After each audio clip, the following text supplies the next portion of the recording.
All right, there we go. Sometimes the mic decides not to work. Sorry about that, guys. Thank you, Druid.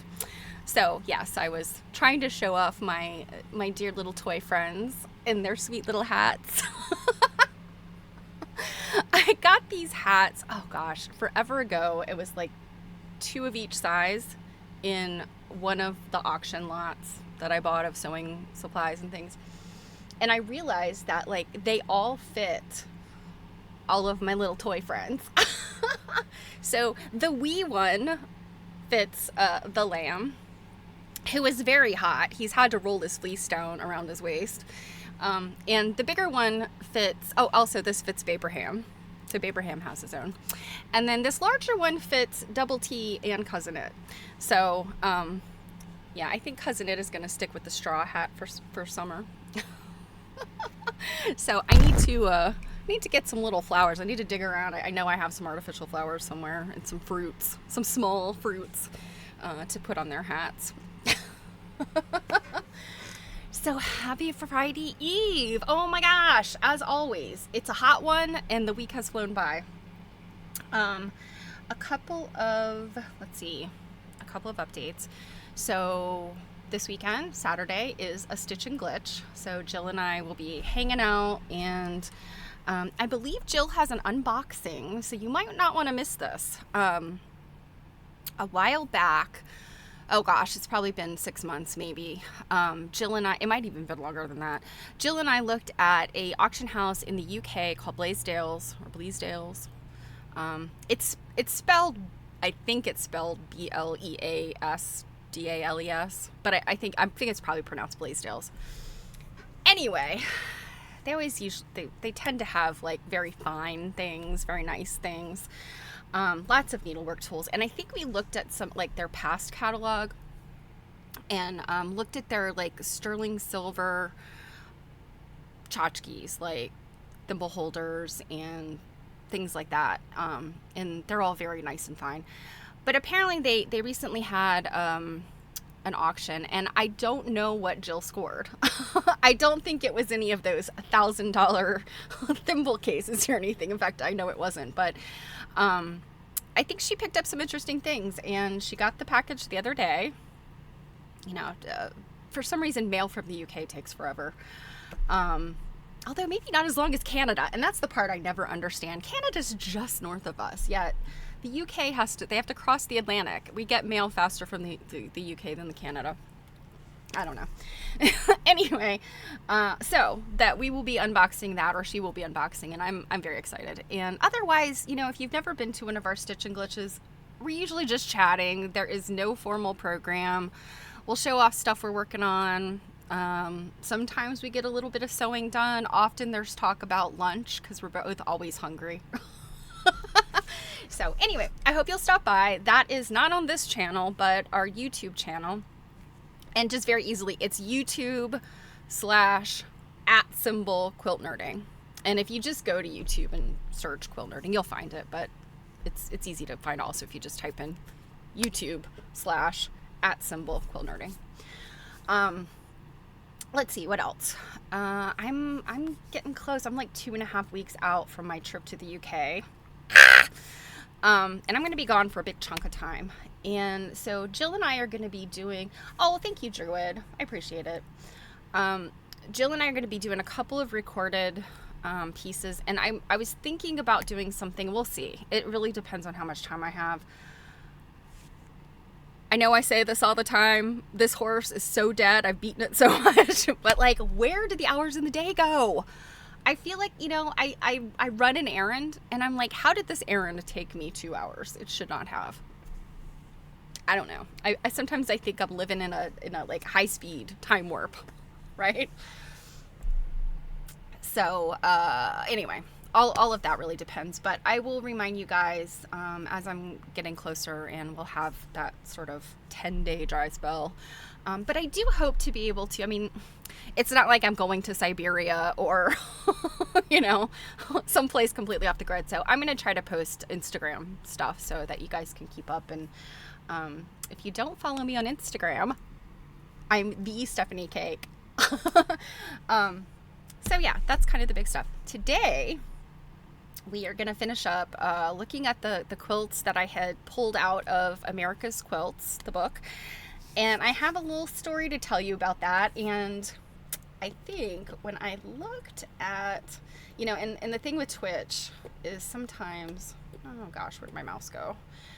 Twitch can be, it doesn't always tell me exactly who's here. And sometimes I'll see screen names and they actually aren't here. They maybe watched the night before, my replay. So I don't know, but I think there might be an important person here in the audience. So hopefully she won't mind me telling a story.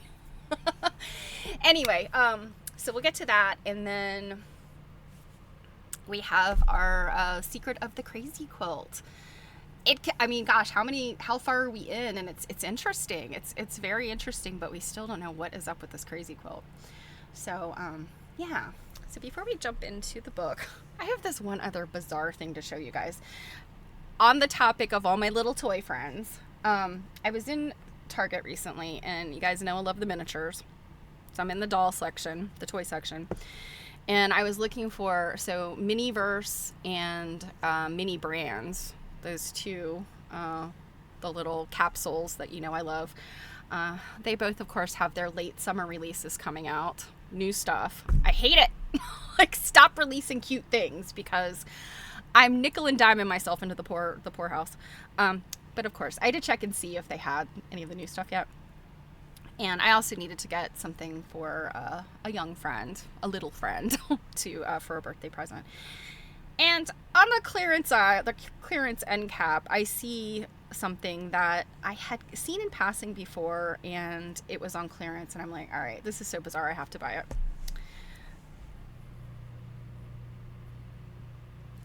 What is this thing, you might ask? This is by Mattel.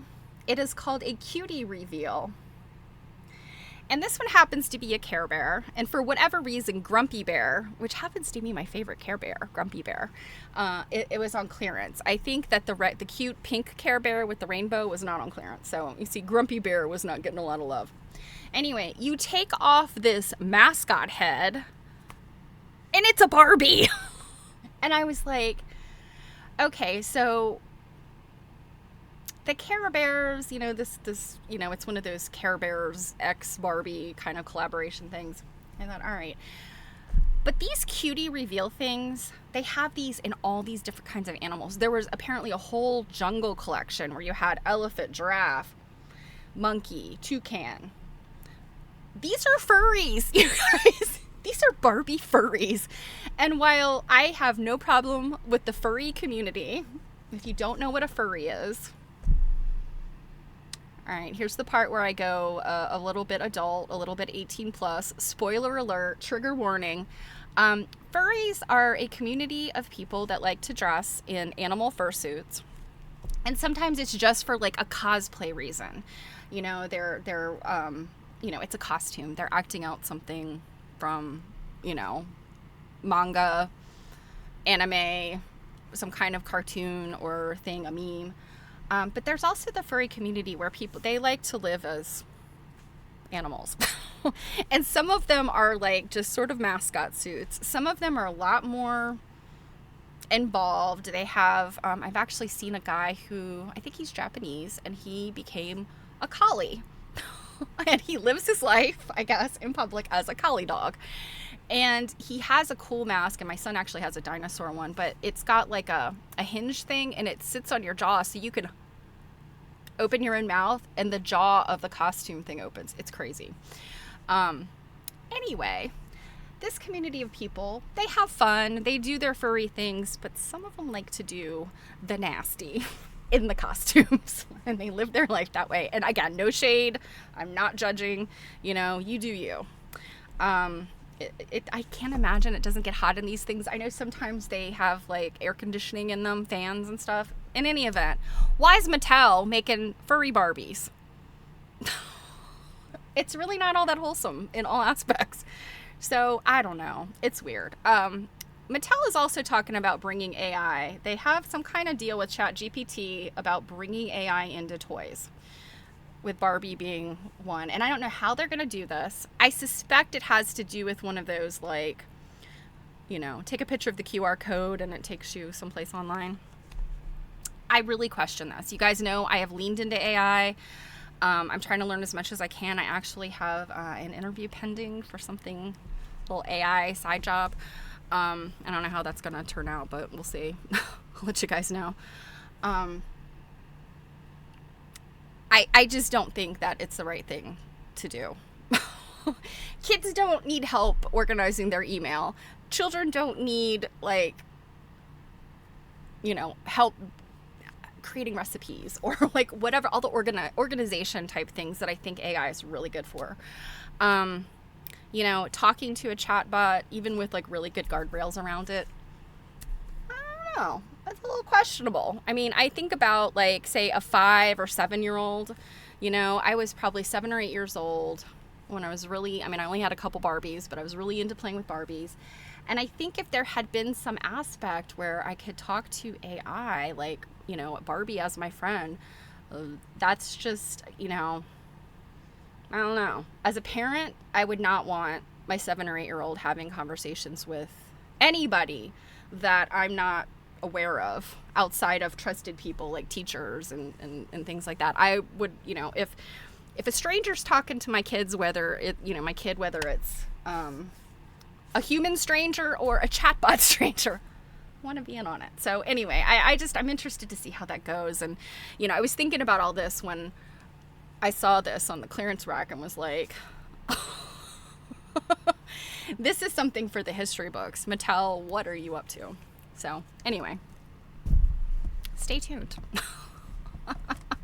Yeah, it's, I don't know, we're moving really fast, you guys, like the world. And I don't know if you know, if you watch the news, what you focus on. And I've told you a number of times, my husband is like, politics is his hobby. And I'm just like, I try to block it out because,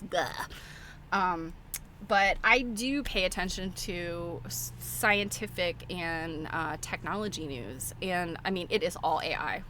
There's very few major technology articles out there that are not talking about, you know, the tech bros and how AI is infiltrating everything Silicon Valley related. All the startups are about AI. All the major companies are infiltrated with AI, and you know this. If you're using Facebook or whatever, you're seeing the AI stuff. If you Google, now Google gives you an AI blurb before all of the search results. So it's here. You know, I remember on Quilt Nerd, Mary kind of brought it to us in 2022. And I remember she was kind of like, this is so crazy. Look at this thing. You know, her husband, Eric, is in technology, and he had sort of been introduced to it right when ChatGPT was released. And so we played around with it on one of her live streams. And then I played around with it, you know, over the ensuing years, just periodically, just to, you know, have it come up with crazy stuff. And in the beginning, it was funny. It was stupid. It was weird. And it has just become better and better in terms of being more, you know, human-like in its abilities. Anyway, I'm not gonna keep going here about AI, but it's definitely something that it's worth thinking about and looking at if you have not already, and paying attention to how it's impacting your everyday. You know, is it impacting things you do online? What will really scare me is, well, I don't want to say this like banking and things, because AI is already there, and in a good way. Predictive AI, I think I've mentioned several times, that's looking for patterns. Fraud departments at many financial institutions have been using predictive AI for a while, and you should be happy about that, because predictive AI is actually very, very good. It can catch patterns and problems much faster than human beings can. So, anyway, I have been looking at the creative aspects of it, and AI is not very good creatively. It's just not. I would say, and I'll kind of leave it with this, I've been reading a couple really interesting essays about, you know, writers coming from a creative space, talking about, you know, how can we be anti-AI? And I don't think that anti-AI is the right answer. I think it's embracing analog, not to push away AI, but as a counterbalance. And my prediction, assuming that super intelligent, general intelligence, they're two different things, super intelligence and artificial general intelligence, if one or both of those don't like end us in the next 5 years, I mean, that's scary. And I don't think it will. I'm knocking on wood, but I think that there are superpowers globally will kind of keep the guardrails around it. But I do think that over the next like 5 years, as you know, we you know, stuff develops, it gets safer, there's guardrails around it, it's more integrated. I think the value of the human aspect of our world is going to skyrocket. I think that craft, artisanship, you know, the abilities that come from the human hands will have more value. And that's just a guess. I'm not a futurist, obviously. In fact, some of the futurist stuff I've been reading has been like, oh God, I hope you're wrong. This sounds awful.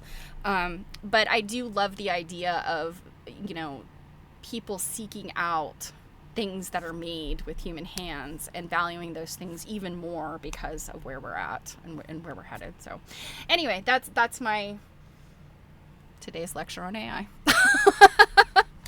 All right, let's move on to something more exciting. Let's talk about America's quilts. So, a dear friend heard me mention this book the other day on quilt nerding, and I really think all I said was, you know, we're looking at this book, there's great quilts in it. I kind of dipped in, took some pictures out to talk about, and I'm reading, you know, who the quilts are made by, etc. There's lots of great, you know, art quilts, studio art quilt kind of stuff in here. But I was confounded because there's no attribution as far as writers, contributors, editor. And typically, so there's a lot of books like this where it's kind of a roundup, and you'll typically, instead of an author, you'll have like an editorial team or an editor. And what they're responsible for is rounding up the content and sort of being a consultant to the publisher, and often writing large chunks of information about, you know, what you see in our case, it would be the quilt. But none of that is in here. And I was a little bit like, that's kind of frustrating, kind of irritating, the way that, you know, the writing in here is very good, but there's just some information missing, right? Well, in a situation where I always joke that my dear friend Mary Kay Waldvogel is, if you pick up a quilting book from the past like 20, 25 years, I feel like she either wrote it, contributed to it, you know, added something to an introduction, preface, something. Her name is so associated with books. And, you know, I think it's a beautiful thing because, you know, she has done so much fantastic work, and I'm just thrilled to be friends with her because she shares lots of interesting things. But she and a woman named Jackie, oh gosh, I think it's Jackie Atkins. Bear with me, let me make sure that I have the name right. I don't want to, especially since their names are left off of this, I want to make sure I have the name right here. Meep. Here we go.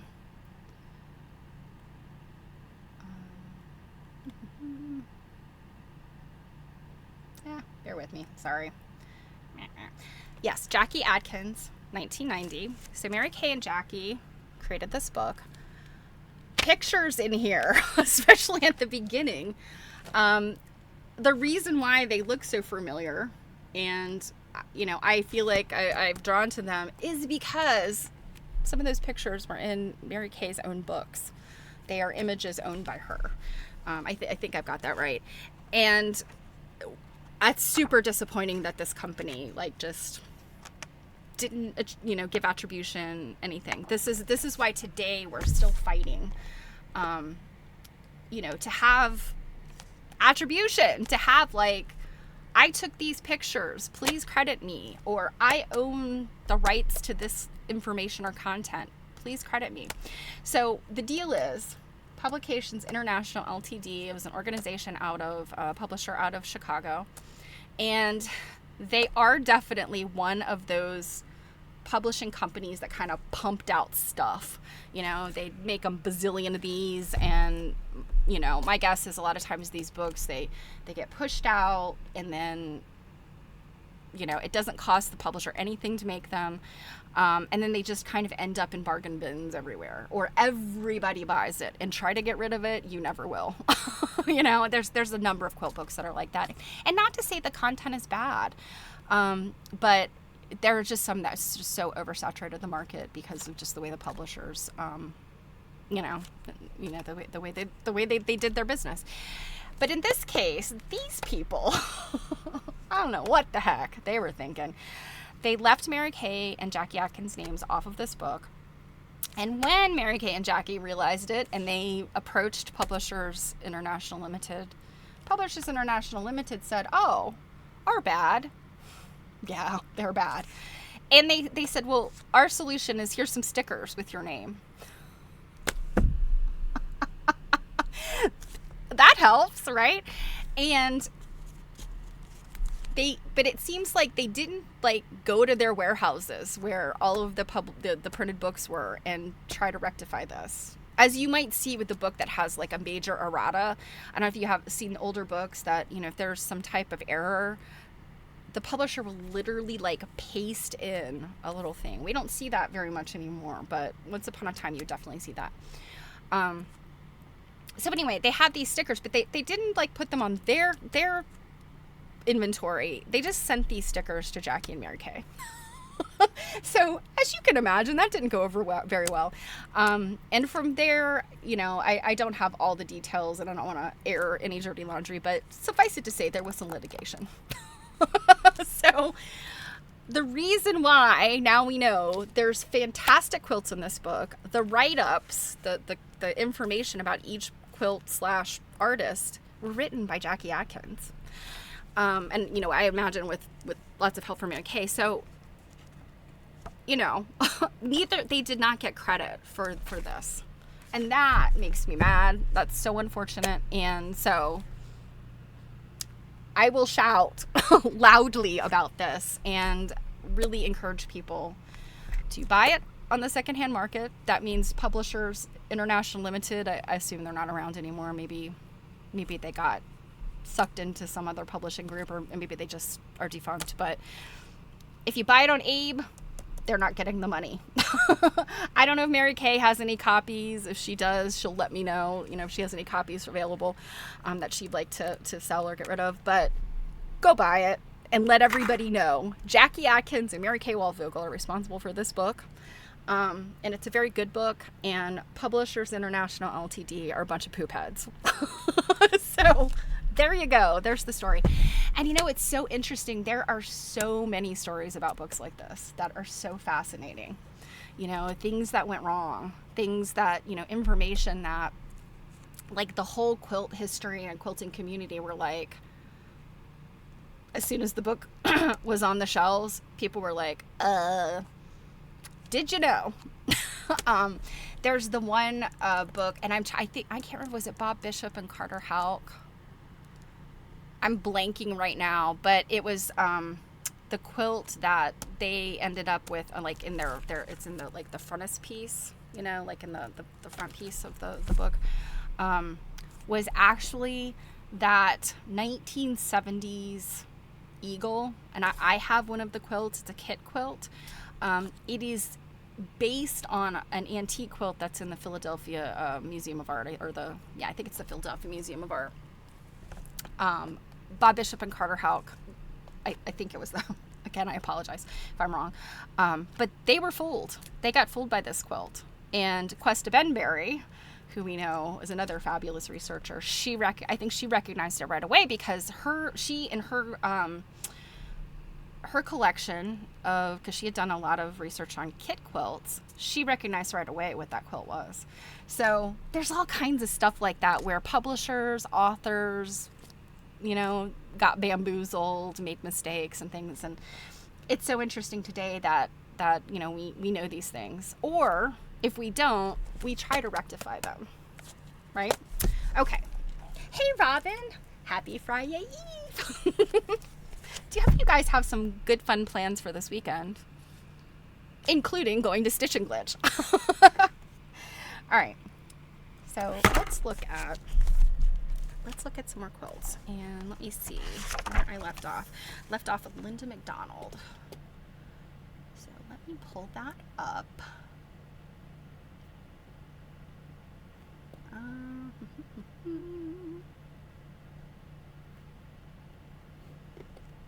And change my screen over. Okay, so again, reminder what the book looks like. We should have a created by the country's best quilters. That means the America's Quilts, not this book was created by two very, very dedicated quilt historians. I need to edit my pictures to make sure that Jackie and Mary Kay's names are seen. In my copy, at least. Okay, so this is where we left off. This is Linda R. McDonald. And this, I would say, again, you've got studio art quilt influence here. I feel like this definitely speaks to a place and time. Hardcore 1980s, early 90s. I studied with a woman, Julia Pfaff, and not to say her quilts look like this, but there is kind of this influence that I could see across, a lot of quilts at this time period. I just, I found this one interesting. I like the movement. It's got this very interesting three-dimensional effect. And let's see, was that Linda too? No, I'm jumping ahead. Okay, so let's read a little bit about Linda. So this quilt is called Clear Palisades. It's 92 by 92, and machine pieced, hand quilted.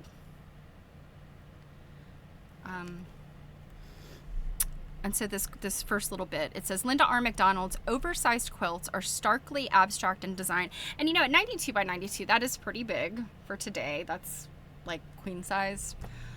So this is bed quilt size. And it's always interesting to me when you see these because, they're intended to be on the wall. They are art quilts.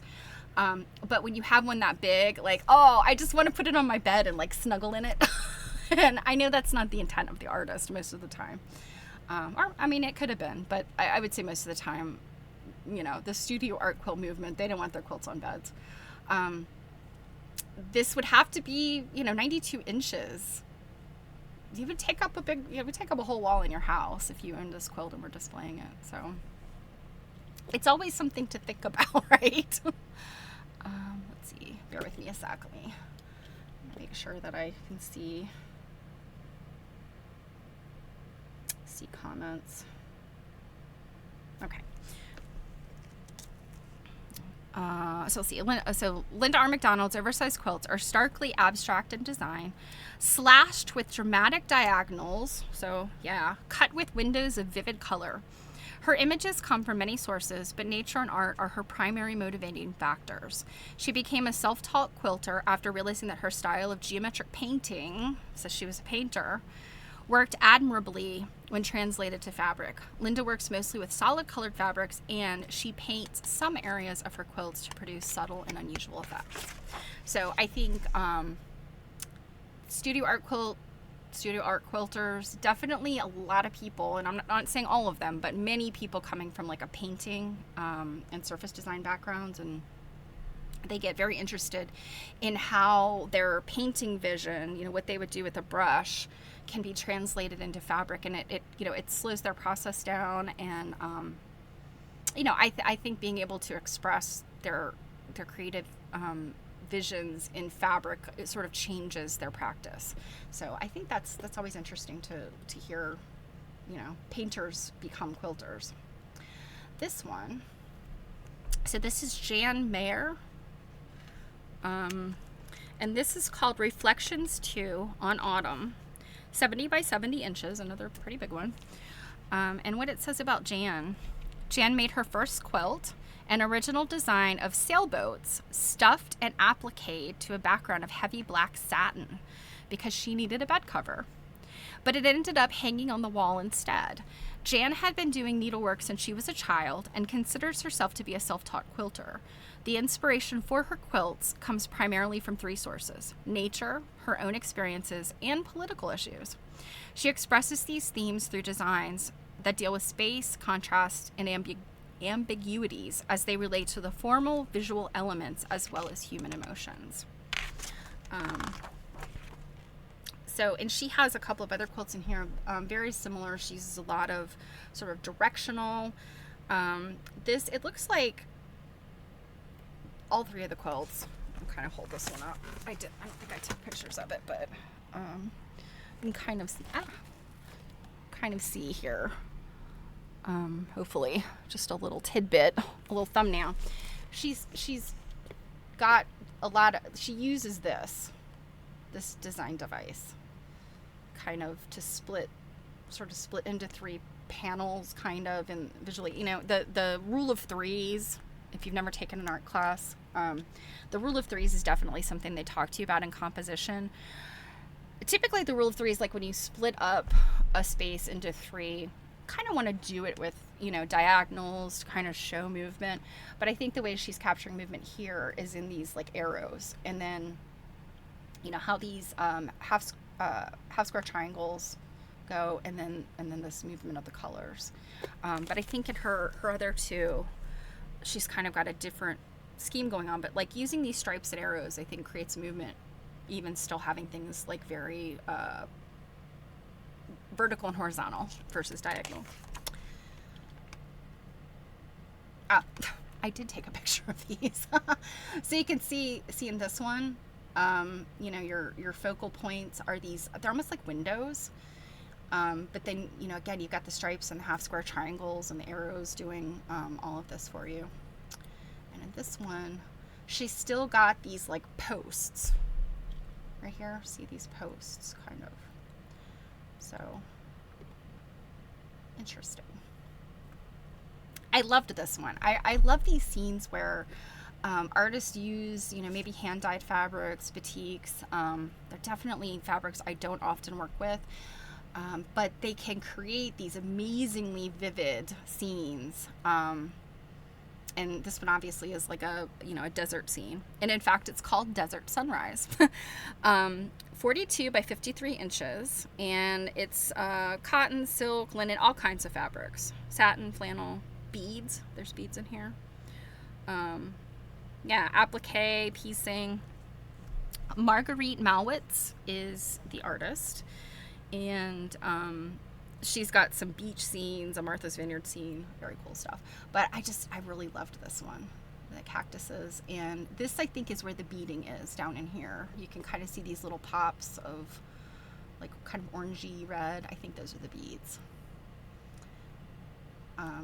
But I don't know for sure how Marguerite created these. Obviously, we've got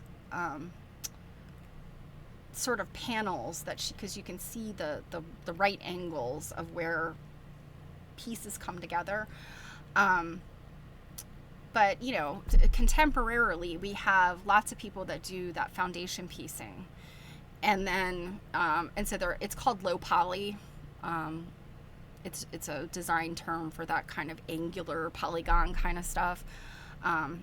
There's a whole bunch of patterns a lot of them are animals, and they're kind of created into these sort of geometric-y shapes, and then the whole image is kind of cut apart, and then you foundation piece these sections and then put them all together, and then you end up with something very similar to this, like from a construction standpoint.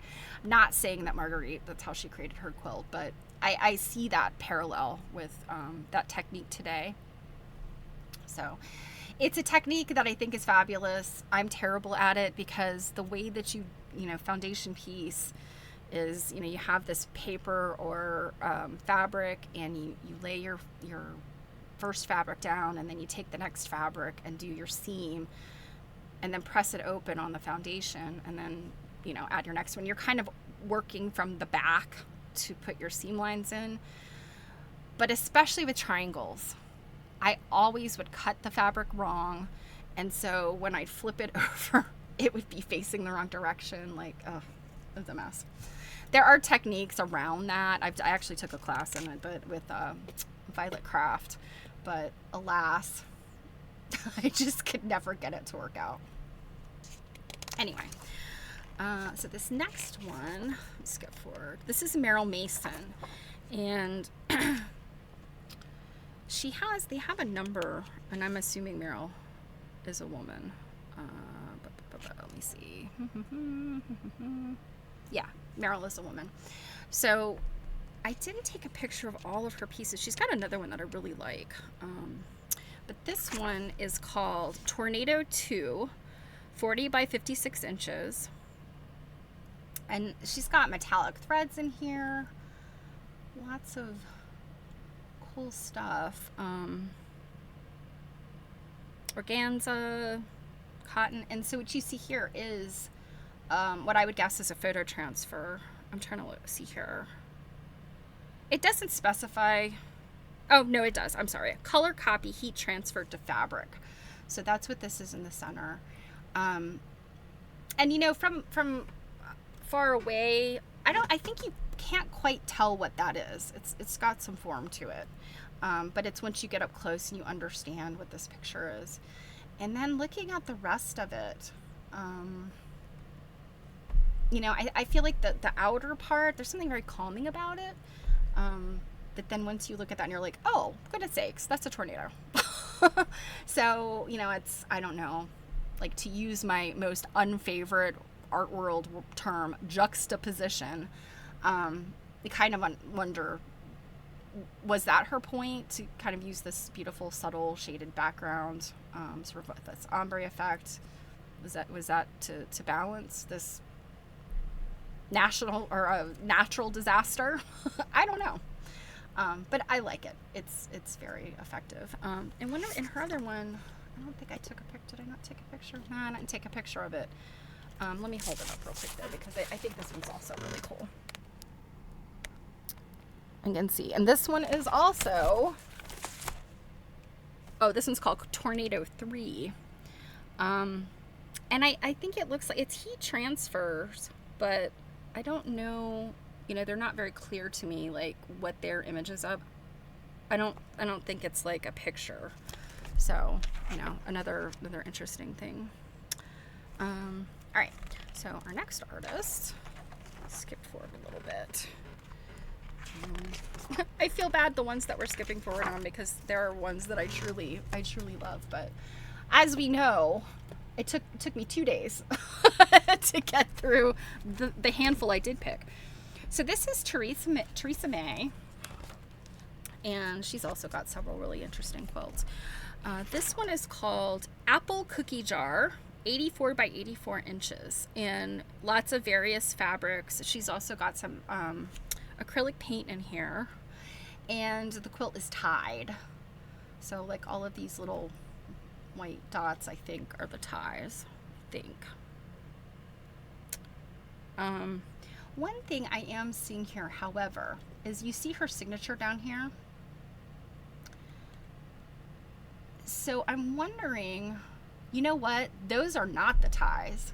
As I'm zooming in here, the ties are actually she's used, like, it looks like ties that are the same color as the fabric. So they sort of blend right in. What these little dots are, and I'm guessing, based on her signature, she's used bleach or some type of color discharge. Bleach is a very common one. I mean, of course, you have to be careful. You have to stop the bleach before it eats straight through your fabric. But I don't know if you guys remember the Clorox bleach pens. I don't know if they still make those. It came in it looked like a big chunky highlighter marker, but it had like a bleach gel in it. And I know you can also thicken bleach to make it like more of a paste or a gel. And then, so that looks like what she did here. And so she signed her name with it. And then it appears that she made all of these sort of polka dotty marks, but that also have all of this movement in them on the quilt. And that's maybe like what these are, possibly. And this animal, which this one looks like a wolf. These are kind of wolfy too. Doesn't specify, but whatever this is coming out of their mouth, and even them to some degree, looks like they could be a discharge manipulation too. Like possibly she's drawn on here with the bleach and then painted over it, because she does say she used acrylic paint. So that's a possibility, and very cool. I know not everybody loves to use mixed media on quilts, on fabric, but I think that is a hallmark of the studio art quilt movement.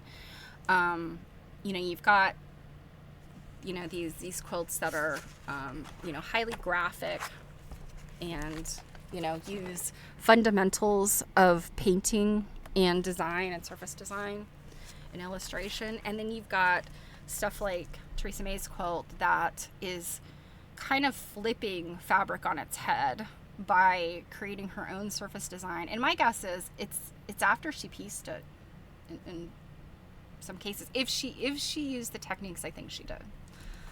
So let me read a little bit about Theresa. I'm assuming it's Teresa. It might be Therese because it's Therese. So Theresa May believes in free expression in art, whatever the medium. Art is one of the few things we have in this world where we can say or do almost anything we want. This artist's brightly colored and seemingly chaotic quilts, vibrating with energy, are lively statements of the things she wants to say about the world. Theresa used to be a painter, another painter. But she switched to quilt making shortly after the birth of her first child, when she realized that painting and caring for a young child were not always compatible. I don't want to say it's the most common story in the world, but I do believe that is a common story. Oh my goodness, Robin says, I'm listening and peeking at pictures while helping youngest grandson watch the earth moving equipment working behind our house. Why? Children love stuff like that. And I don't know, is it like helping them kind of understand like how the world works? Or, I also think it's kind of, they see big trucks and it's kind of part of their daily, but then when they see the big trucks doing a thing, it's fascinating to them. I guess when you're dealing with earth moving stuff, it's kind of like the giant version of playing in the sandbox or playing at the beach or something. Yeah, I hope he's having fun. Okay, so Theresa May, let's scoot to the next one.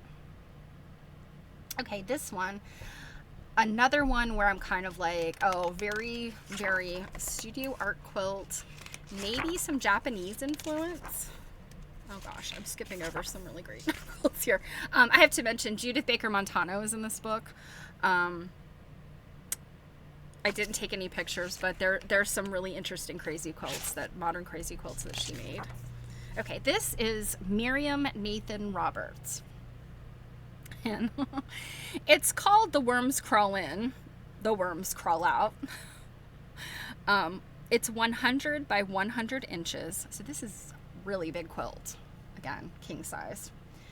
And this is so interesting. Again, you've got this optical illusion of a woven piece, and then the worms. And the worms are these little strips, and I'm guessing they're little pieced strips, what they look like. It doesn't say that there is any embroidered or painting on here. It says machine pieced applique. So I'm guessing those are some tiny little strips, possibly some bias cut stuff that she has appliqued on here, is my guess. But this is another one of those, like, you can see the piecing lines here. And I mean, the careful choice of that gradation of color. There's a number of quilters even in today that make incredible use of these color shading, and it's not ombre fabric. It's often fabric that they have hand dyed to create that very, very specific color gradation. It's really hard to go out and buy fabric. You probably can figure that out if you've shopped, at a quilt shop. Even one that has, all of the solids, like the whole line of Kona cotton or whatever, you still really struggle to get that perfect gradation. So, a lot of these early art quilters were relying on hand dyeing, and hand dyeing was a really big deal in the 80s and 90s. So, just really awesome. And I also think that and I'll be honest, I'm not sure if it's we influenced Japanese quilters or Japanese quilters influenced us. But I think that this optical illusion type of quilting, Japanese quilters were definitely perfecting it. Whether it went from us to them or them to us, it's not really clear to me. All right, let's move on to the next one. Oh, Robin says he's so excited to see them. He always says wow when they come by. His mom says when they get close to our house, he starts saying beep, beep, beep. Oh, I love it. No, he's waving and saying goodbye to them. Aw. Yeah. Okay. I love this one. So this is,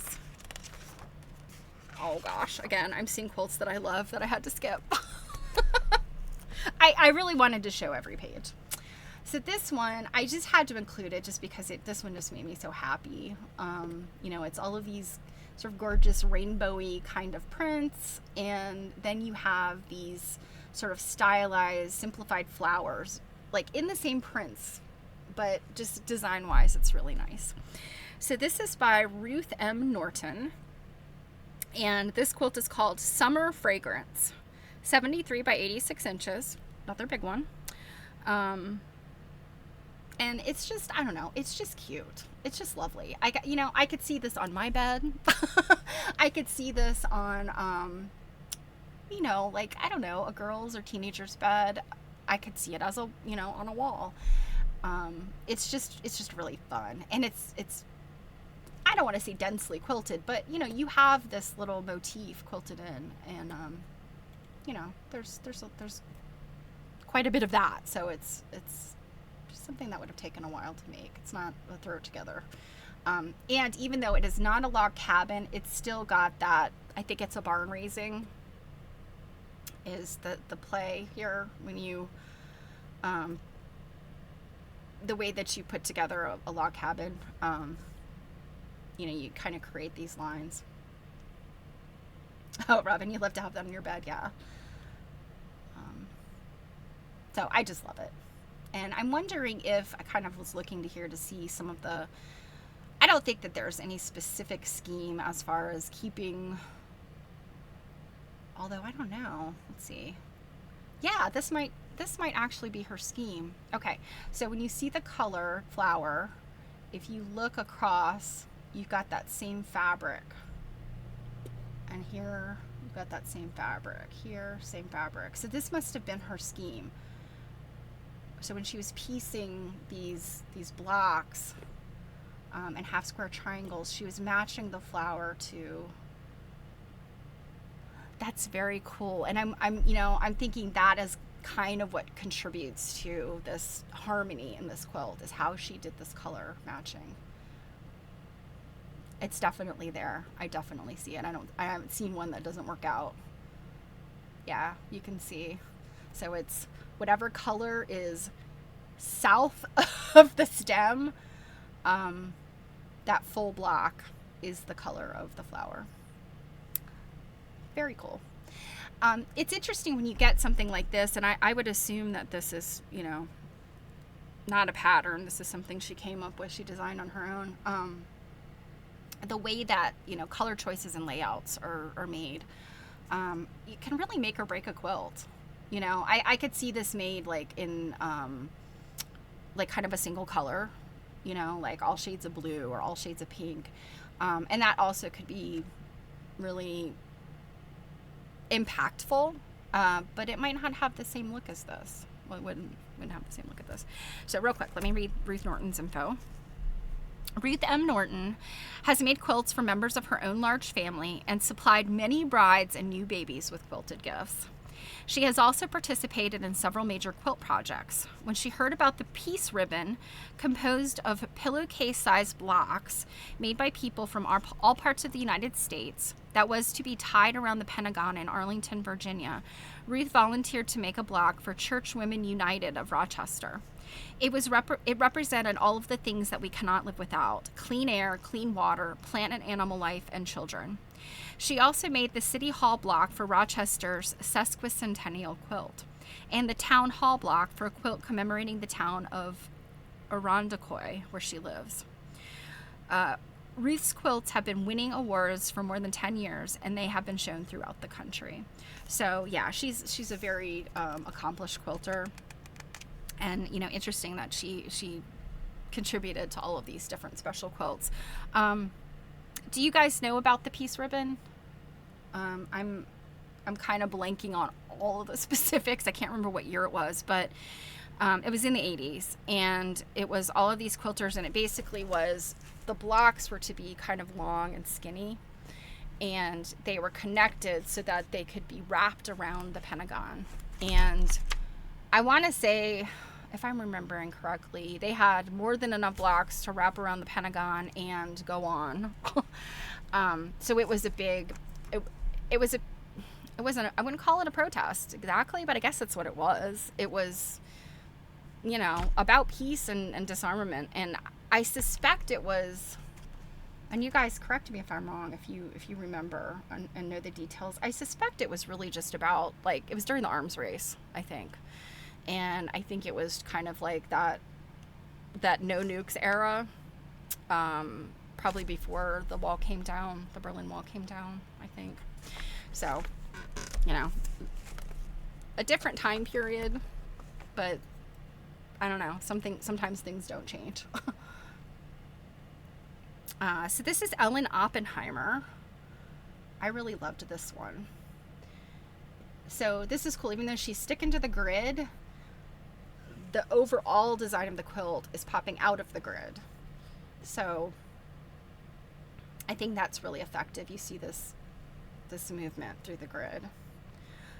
This particular one is called Broken Arm Quilt, 72 by 72 inches. And this one down here is called New Year's Eve Party, 76 by 84 inches. And then she has another one here called Pyrotechnics that's like really cool. I'm gonna take a picture of it. You kind of see this one's got lots going on. Lots of cool, these cool black and white striped wedges. Ah, I love it. So Ellen Oppenheimer, put this one here. So Ellen Oppenheimer, who has studied ceramics and glass art. So this is interesting. This is another artist who is working in a different medium, but she's drawn to quilts. So she studied ceramics and glass art, is a self-taught quilter. She learned almost everything she knows about quilts through trial and error. Soon after receiving her undergraduate degree, she made her first quilt from a collection of old ties that her father was throwing away. For that quilt, Ellen used traditional blocks, but she quickly found her own original sense of design and now creates large, abstract quilts that sparkle with zest and energy. Ellen usually does not start a quilt with a complete design already figured out. She begins with a general idea of what she wants and revises the details as the work progresses. And then she goes on to say, I am often very anxious toward the end of a quilt. I am very committed at that point, but I do not know how it will look when it is finally completed. In putting her quilts together, Ellen uses a technique that is similar to reverse applique, but is done on a sewing machine. I call this technique machine inlaying. So that's interesting. So this must be maybe what this is? How she's doing this? I don't know.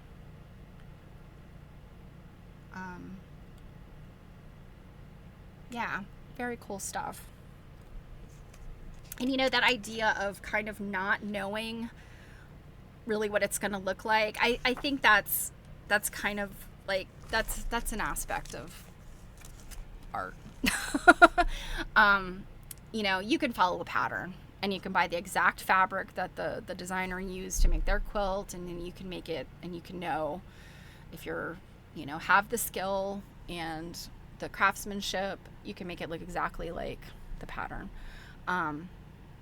But when you get into the art aspect of it, your craftsmanship, I still feel is very important, although I think art quilts sometimes get a pass on craftsmanship.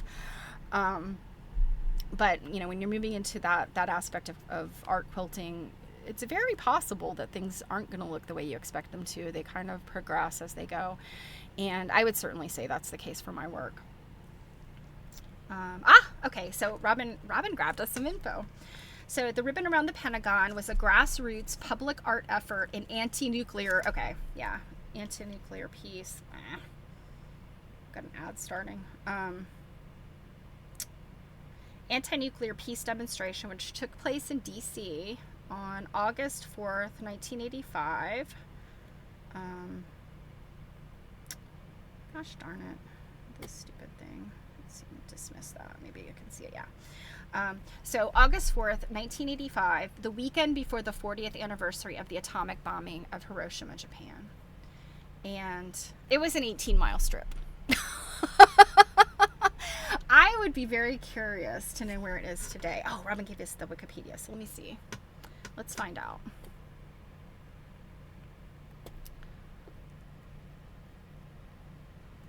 These are the rabbit holes we run down.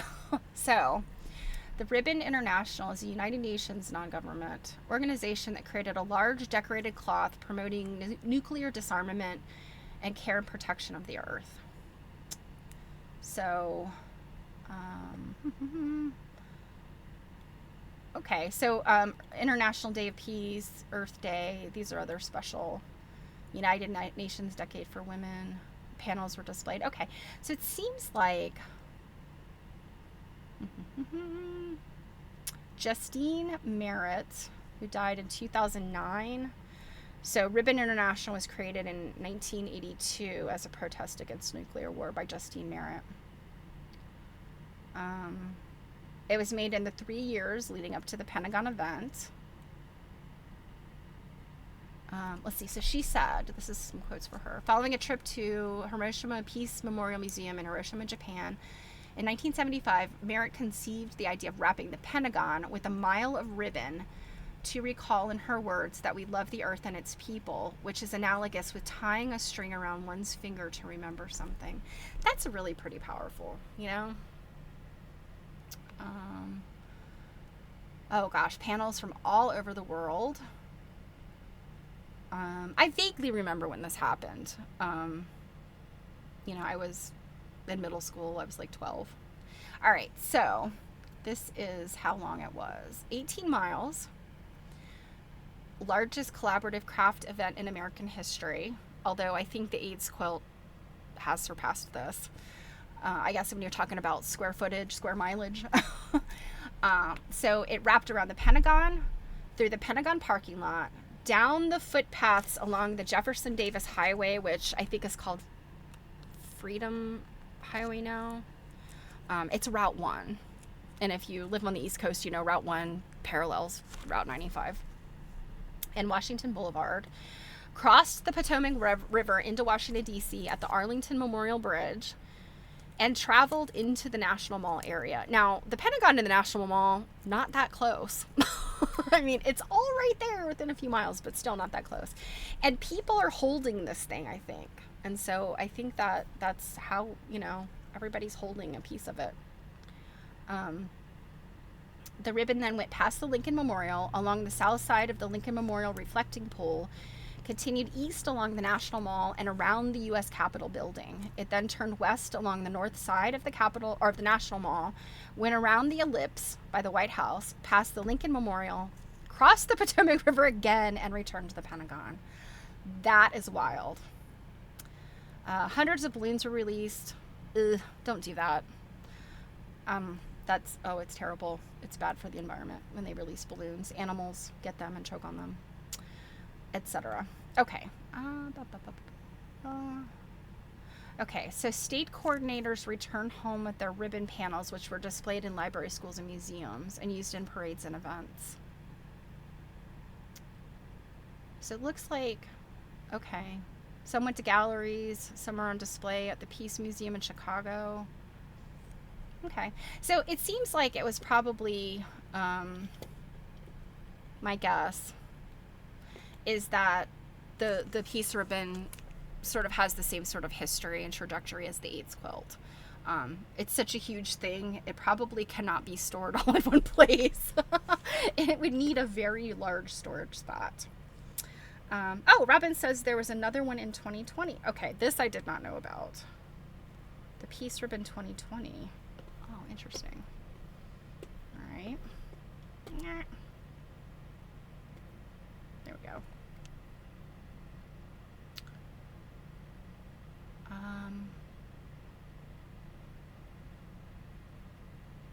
All right, so this was for the 75th anniversary of the Hiroshima and Nagasaki bombings. COVID. Yeah, check this out. I'm not gonna keep looking at this, but let's see. There looks like this was all in 2020, I guess. Yeah, I don't see anything that's got more recent dates. Still very cool. Check this out. I don't know, maybe they're possibly doing ongoing things. I don't know. We learned something today, I hope. All right, so back to Ellen Oppenheimer. And so this quilt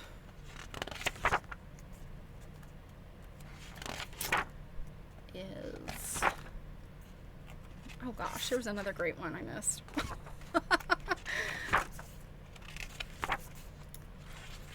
I skipped a bunch of really good ones. This one is Stephanie Santmeyer's. And I didn't just pick this because her name is Stephanie. I really love this one. This is called Quasar, 49 by 60 inches. And it's both machine pieced and appliqued and hand quilted. There's a number of other ones here, and I don't think I took pictures of these, but they're very, very similar with this kind of cross look. There's kind of some different elements involved. This sort of X kind of device.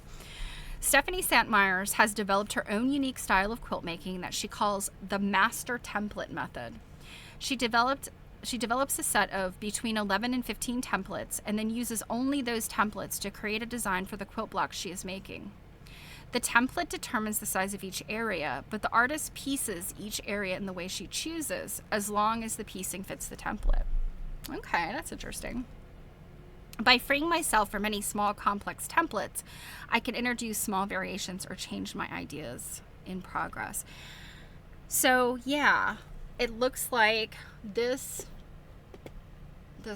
angles, and then these kind of blocks here,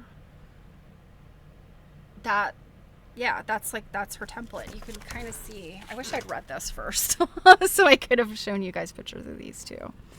But you can see the similarities here. You can see how she has used a method that replicates that info. Very cool. All right. Jane Sassaman. She's got these bold, curly, cute things I love. This one I think is probably my favorite. They're almost like, they remind me of princess feathers. That, that kind of curly Q sort of design, I guess. So this one is called Dark Study, 36 by 36 inches. So this one's smaller. And then this one is called Divine Radiation, 69 by 63. So it's bigger. And she's piecing and appliquing, as you can imagine. Whoops. So I gather that these big curly, scallopy curly pieces and all of those are appliqued, and then these kind of stripy things and diamonds are pieced. Although, I mean, she could be piecing and then appliquing. So these kind of wedgy, pointy pieces, there's a number of Nancy Crow quilts, I think, that have that kind of, you know, those, I don't know, call them pointy wedges. I think often they kind of represent, you know, they can kind of represent a halo around a figure. Mariner's compass, obviously, where you see those. Yeah, but again, movement, so much movement, and kind of got this floral aspect of it. Okay, so Jane Sassaman has worked as a sign maker, window dresser, illustrator, and designer of decorative accessories. So she's kind of, again, got this, you know, art background that's not necessarily tied to quilts. She's also painted, done embroidery, and made soft sculpture. But now she's a quilter and finds that it gives her the elements she most liked in other media. I learned by making mistakes, says the self-taught quilter, but I have a natural ability for precision. So, this one specifically, it says Dark Study is part of a series that celebrates a mystical universe. Mystical, I like that. Okay, this one, let's skip forward. Okay, this is Robin Schwab. This piece is called Rosetta Stone, 40 by 71 inches. Machine and hand pieced, applique, hand quilted. A lot of these are hand quilted. I like that. I mean, we've certainly gotten away from hand quilting. And I'm not saying anything bad about machine quilting. I also machine quilt. But yeah, I think during this time period, the 80s and 90s, you had a lot of the quilt police saying, it's not a real quilt if it's not hand quilted. And it's like, no, it's a real quilt if it's got 3 layers. And even then, sometimes we call it a quilt, even if it doesn't have 3 layers. It could be a quilt if I wanted to. Okay, so this one, I mean, definitely, like, in Rosetta Stone, I don't remember when the Rosetta Stone was decoded, or I want to say it was discovered, like, early in the 20th century, maybe. I don't remember when it was finally, like, decoded. But, yeah, let's see. Well, let me read, because I think there's a piece here that explains. So, Robin Schwab. Writing and language hold a particular fascination for Robin Schwab. She combines linguistic elements with astrological, mathematical, and electronic symbols in haunting designs that generate the impression of written yet untranslatable language. So yeah, one of these other quilts here has kind of symbols that look like a pictographic kind of like language. So it says, let X equal X was the artist's first attempt to use symbols in a quilt. And elements of English, Greek, Cyrillic, and Hebrew, as well as mathematical, astrological, and electronic symbols, all played a part in the design. The quilt is divided in half, and each half is a replica of the other in all but color. Robin says that this quilt is meant to illustrate the beauty of writing and the common interests that people share in spite of the difficulties of communication. Let's see, does it show this? Yes. So I don't think I took a picture of this one either. But this is the quilt that we're talking about here. Those sides are identical, I guess, reflections of each other. No, they're not reflections, but they're identical. It's just the color that's different.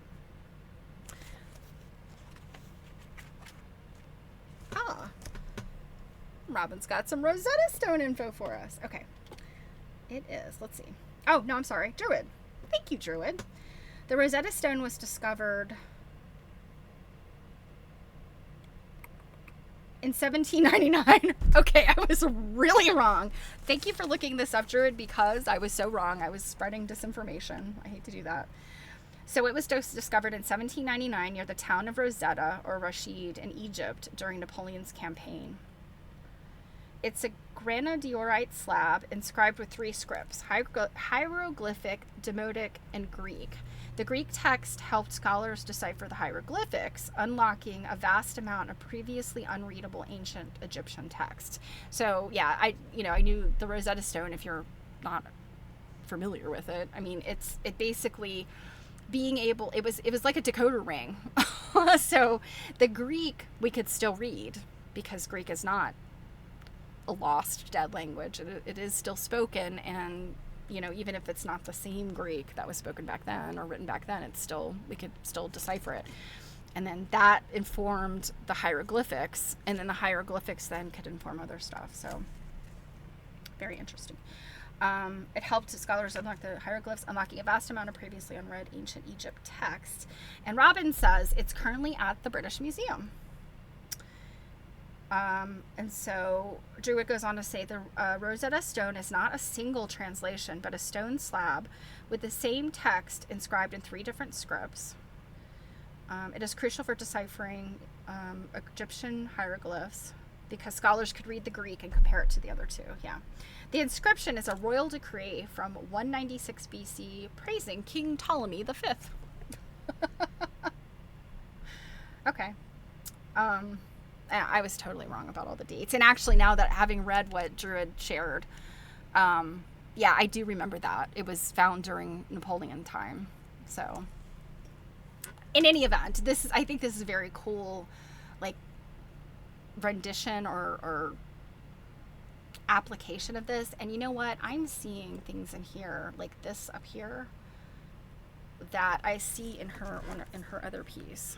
Sort of a similar kind of, like, a line with these kind of 2 curves. It's not identical, but so yeah, it's almost like she's kind of creating her own language, and it is indecipherable because it's like chopped up. I like that. I think that's very cool. She's also got another one called PCB Bop that looks like circuit boards. I did take a picture of this one. Okay, so this is a better look. But look, see the symbol right here? And there it is in the red. It reminds me of this in the Rosetta Stone one. I guess it's a little bit different. But yeah, it's got that same vibe. You can almost look at these and think that, this represents a real language, even though it's a bunch of different letters from different languages chopped up. And then here's the circuit board one. And I mean, you look at this and you think this could be very, very contemporary because of, our focus on technology right now, and gosh, what it means to be human and all that kind of stuff. There's actually an AI, I think it's an online exhibit, Sakwa. Or actually, no, you know what? It might actually not be an online exhibit. It might be in a space. But anyway, I just noticed it yesterday. I don't think it goes up until, I want to say December or January, but it's about AI, and I suspect it's going to have some kind of throwbacks to this kind of stuff. Okay, Susan Shih or Susan Shy. I'm never sure how her last name is pronounced. I didn't even have to look at the book to know. So this is one of her pieces, and her work is, if you know her work, you can identify it right away when you look at it. So I think this is from a series. So this one's called The Calendar Fetish, an Altar to Time. She's done a whole bunch of different kinds of series. I know she has one that is about the tarot cards, and lots of symbolism and all kinds of stuff. So what it says about Susan is her vibrant and exciting quilts are an unrestrained visual feast. Through multifaceted and unusual abstract collages, she explores personal relationships, symbolism, spirituality, and healing. Sewing has always been a part of Susan's life. Her mother sewed regularly, and at the age of 3 or 4, Susan began to fool around with a needle and thread. She made doll clothes and her own clothes, and went to Ladies' Aid quilt days with her mother. When she was growing up, Susan was also interested in drawing, painting, and crafts. In college, she began to merge sewing and painting in her studio art. If Susan wants to sew with the accuracy of a perfectionist like her mother, she can. But Susan has developed a looser, less structured technique that creates highly textured quilts. She says that as a painter, she sees big stitches as more comparable to brush strokes. So again, you've got a painter. You know, you've got somebody with painting in their blood, even though it doesn't sound like she was like a trained painter. Yeah, so, and what I can say about Susan's quilts, because I have seen them up close, it's a lot of like this would be like, it's like a background, and then she's got all these little fabric pieces that are sewn on, or buttoned on. It looks like in this case they're buttoned. You can see these little buttons that button these little pieces on, and each of those little pieces is like hand buttonhole stitched around the edges. They're not, it's not like a clean finish. I've seen, there's embroidery. She's got embroidery all over. I've seen some of her pieces that kind of will have like little wisps of metallic threads and all kinds of things. She uses tons of buttons.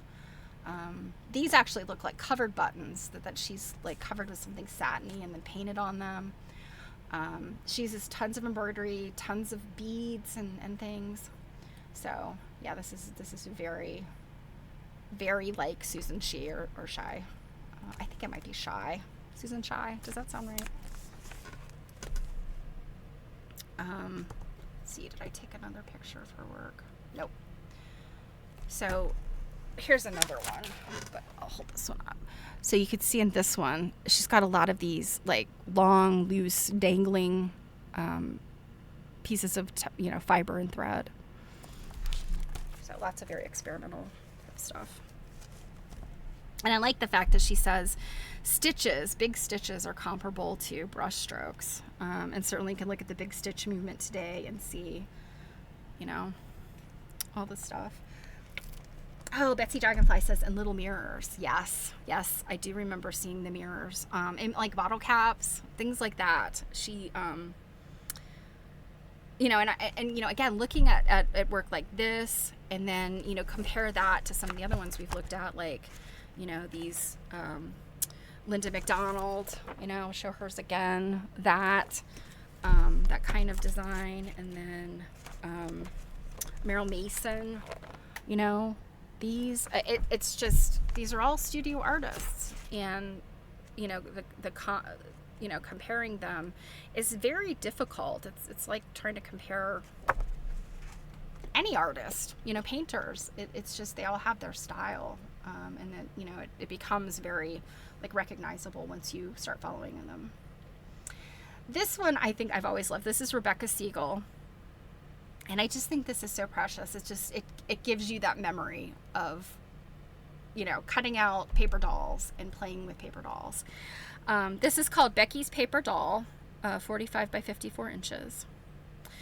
And which says, Rebecca Siegel's complex and colorful quilts always tell a story. More than anything, she says, her quilts represent the inspiration that she receives from the people with whom she shares her life.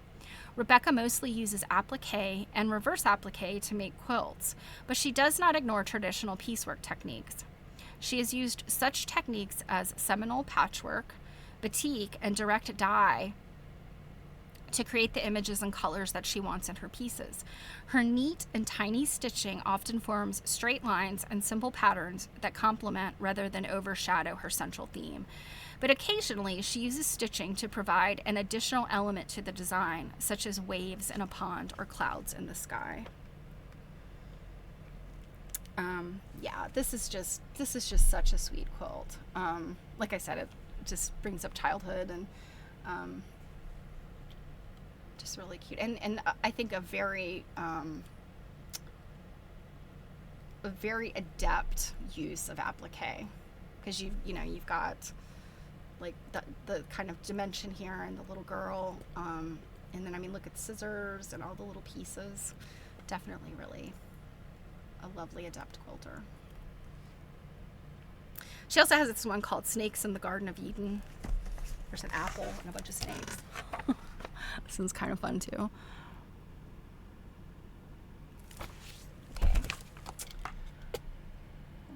And guess what, guys? That was the last one. I thought I had grabbed another one, but yeah, that was the last one. So there's still a bunch of quilts in this book that we haven't looked at, but maybe I'll dip back in at another time. Oh gosh. Just jumped into somebody else's channel there. Ah, it was a lady who was spinning. Before we move into reading The Secret of the Crazy Quilt, I forgot to show you guys something. So, I will, before I show you, I'll end by saying thank you to Mary Kay Waldvogel and Jackie Atkins for putting together this book, even though these turds at Publishers International Ltd did not give you credit. Boo, Publishers. Again, Publishers International Ltd. What kind of name is that? That, like I said, it sounds like a CIA front.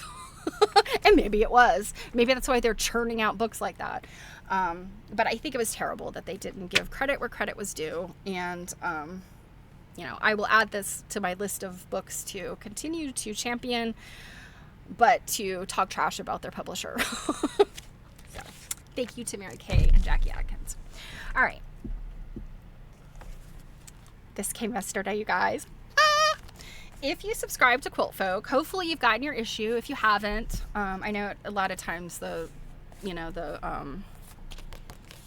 media mail, it takes a while. Yay, Robin. Yes, it is a wonderful book. Yeah. So, I mean, there were so many great books published in the 90s. You know, I think about, my mom didn't have a lot of them, and, you know, I just didn't realize until I really started studying quilts, like how many wonderful books there were. So, it's the Virginia issue, you guys. It is a fantastic issue. If you do not subscribe, get this one. I mean, I love Quilt Folk, and, you know, I know it's an expensive publication. It doesn't have advertising, so it is jam-packed with good stuff. But this one has so many fantastic quilters and quilt historians. So we've got Pat Sloan, and I think she lives in Northern Virginia. And I know Pat. I've interviewed her before. She's so fun. If you don't know her quilts, they're really fun quilts. She does quilt-alongs all the time. I don't know if she still is doing them, but she used to do a summer quilt-along, and it was like all free patterns and stuff.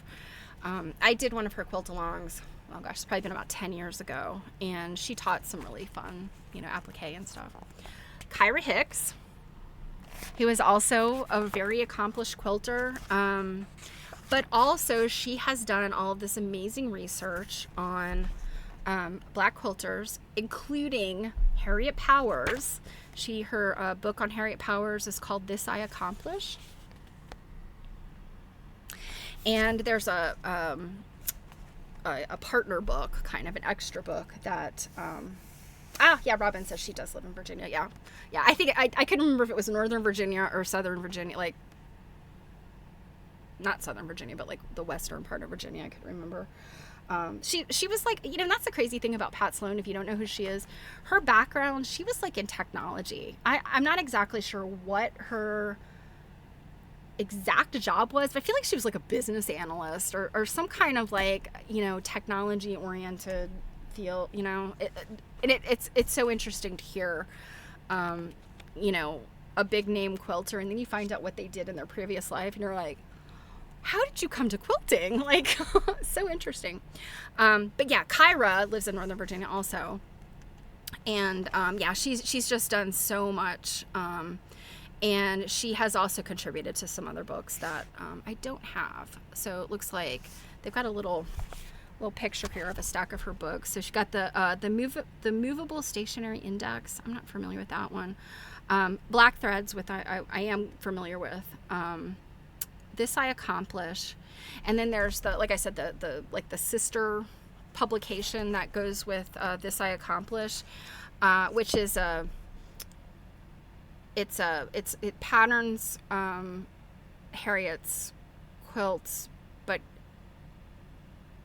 adds in like Harriet style stuff. So it's not all like how to reproduce Harriet Powers quilt. It's Harriet Powers style. Yeah, Pat Sloan, Computer Tech Work. Yeah, she has a YouTube channel too. Yeah. She is an absolute sweetheart. And so generous, like very generous with her time. I'm skipping a few people here. Kenzie Parker. So if you belong to the Modern Quilt Guild, she is, I'm trying to remember what is her role with the Modern Quilt Guild. She's on the board. Oh, she's the president. She's the current president. So you may have heard her name if you're a member of Modern Quilt Guild. Who else? Jenny Beyer. And I don't mean this like Jenny Beyer's old, but Jenny Beyer, oldie but goodie. So if you're a quilter from way back, you know Jenny Beyer stuff. She's had her own fabric lines. She was really like kind of like one of the first people to have her own fabric line. Back in the day when you had, just regular old Cranston VIP fabric. Jenny Beyer had her name on her fabric. She created her own thing. It goes into, let's see, she worked with the technical staff of VIP by Cranston. Yeah. And then she began designing for RJR. Yeah. So anyway, she is a really fascinating person. I met her many times. I've shopped in her shop. She closed her shop down a couple years ago, and I think it was during or right at the end of the pandemic, and I really don't think it had anything to do with the pandemic. I think she was just ready to retire. Skipping a few people here. Sean Kimber. So Sean Kimber is a person, this surprised me. So you probably know who she is. You might know who she is if you're at all tapped into the Modern Quilt Guild and modern quilting or African American quilting. But I did not know that Sean Kimber lives in Virginia. She lives in, it sounds like, it says she has an expansive view of the Blue Ridge Mountains from her house. So she lives in Western Virginia somewhere.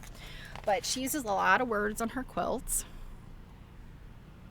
And the Renwick Gallery show that I looked at the other day, We Gather at the Edge. Is that right? Oh God, I'm so terrible with names, you guys. We Gather is the beginning of it, I know. But it was the Black women. It was put together by Carolyn Maslumi. It was like, I think, mostly all quilts from her collection that have been donated to the Smithsonian. Sean Kimber had a quilt in that show. And it was one of the quilts that she does, a lot of the words, the lines and lines of words. And I want to say it might have been, she does a lot of reverse applique with these. And it's raw edge reversed applique. You kind of see she cuts the letters out and then stitches around the edge. Or probably stitches around the edge and then cuts the letter out, is my guess as to for her technique. So Sean Kimber. Mary Kerr. It's another person who is very well known. She's an AQSG person. Here's a better picture of her. She is. I have, I think, all of her books. And then the Virginia Quilt Museum, which I know I've shown you guys, and they have a big spread in here, but this is a picture I love. So this is Alicia in the blue dress, and the woman to her right, our left, is Bunny Jordan. She's also a friend. Bunny runs, along with Hazel Carter, the Fabric Dating Club that I went to recently. And Alicia is just a great friend. She is the executive director of the Virginia Quilt Museum. And she has done, thank you, Robin. We Gather at the Edge. I was right. So the Silver Lake Mill is where the museum has moved in Dayton, Virginia, which is right outside of Harrisonburg. The museum used to be in the city of Harrisonburg, and it was in a old house. It was a very cool building, but it had some issues. So they had to move. They decided to move. And so they went a number of miles away, but it's still pretty close, to this really neat mill. And so this article covered it. And the funny thing is, all of the pictures, I was like, Alicia, when did they come? When did they take these pictures? And she was like, this is within a week of you and you were at the museum. So I was like, okay, yeah, I'm looking at all this stuff and I'm going, all of those things were hanging when I was there. And Alicia had just dyed her hair pink. So yeah, these pictures were taken right when I was down there. So lots of fun, so exciting. Williamsburg, they cover Williamsburg. And then there was one other picture. I have to show this. And it's not that exciting of a picture, but you see this little picture here, this little building. It's the Hugh Mercer Apothecary Shop. It is on Caroline Street in Fredericksburg, Virginia. And I cannot tell you how many times I've been there as a school child because it is 1 block away from the Rising Sun Tavern, where George Washington was said to kick back and have a little grog. And Hugh Mercer was the, basically pharmacist in Fredericksburg. He had the apothecary shop, and it's a pretty cool place, historically. I hated going to those places as a kid, but, I have a lot of appreciation for them now. But anyway, this gather, is about, some stuff in Fredericksburg, and just brings back the history of my childhood. And then here's a cool spread of 3 generations of women who have made Sunbonnet Sioux quilts. It's a woman, her daughter, and her granddaughter, which I loved. And finally, this group of ladies, I did not know they existed. I don't know. I feel like they've been around for a while. Yeah, so since the mid-90s, which is right around the time I left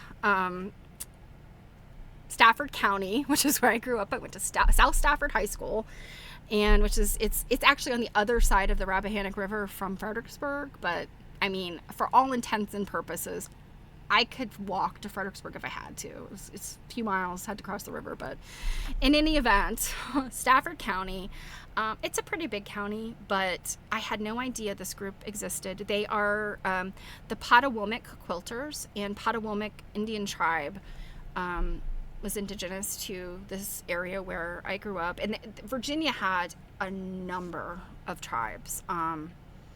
It's a much larger state than Maryland. So number of tribes. And, I grew up knowing the names, but I had no idea that these ladies were right there where I grew up. And I hope I'm not calling something out, but this woman right here on the end, her name is Kathy Bullock Harding. Bullock and Harding being 2 very common names where I grew up. Kathy Bullock Harding is a church member at my mom's church. My mom says, yeah, I just got my issue of Quilt Folk, and I was flipping through and I was like, oh my gosh, there's Kathy from church. I sit right behind her. So anyway, I was very, very excited to see, all of the quilters.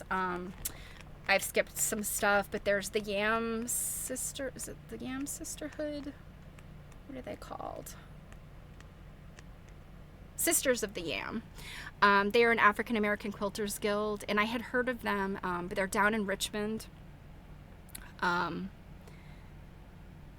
let's see. They held their guild, or they held their first guild meeting at the Black History Museum and Cultural Center of Virginia, which is in Richmond. And there's a picture of them. So I've met a couple of members. It wasn't any of these ladies, but I have met some other members. So very cool, very cool. I love this issue. I always love Quilt Folk. They don't pay me to say this, but it's a great magazine. I know it's pricey. I think that's the most common complaint I hear about them, is that it's a pricey magazine, but it's very well put together, very well photographed. Even if you don't subscribe to it, although it makes a great Christmas gift or birthday gift, pick up Your State. I think they've recently reprinted the first issue, and if I remember correctly, the first issue was Oregon, because they are in Portland, so they did their own state first.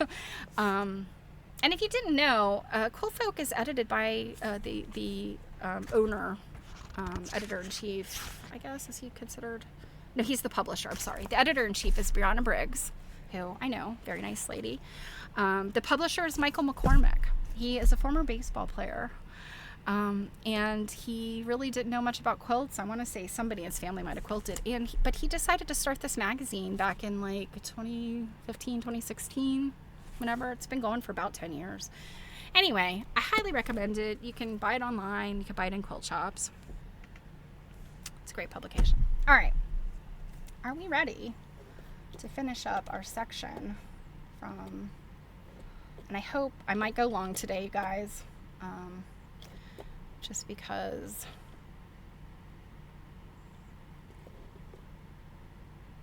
let's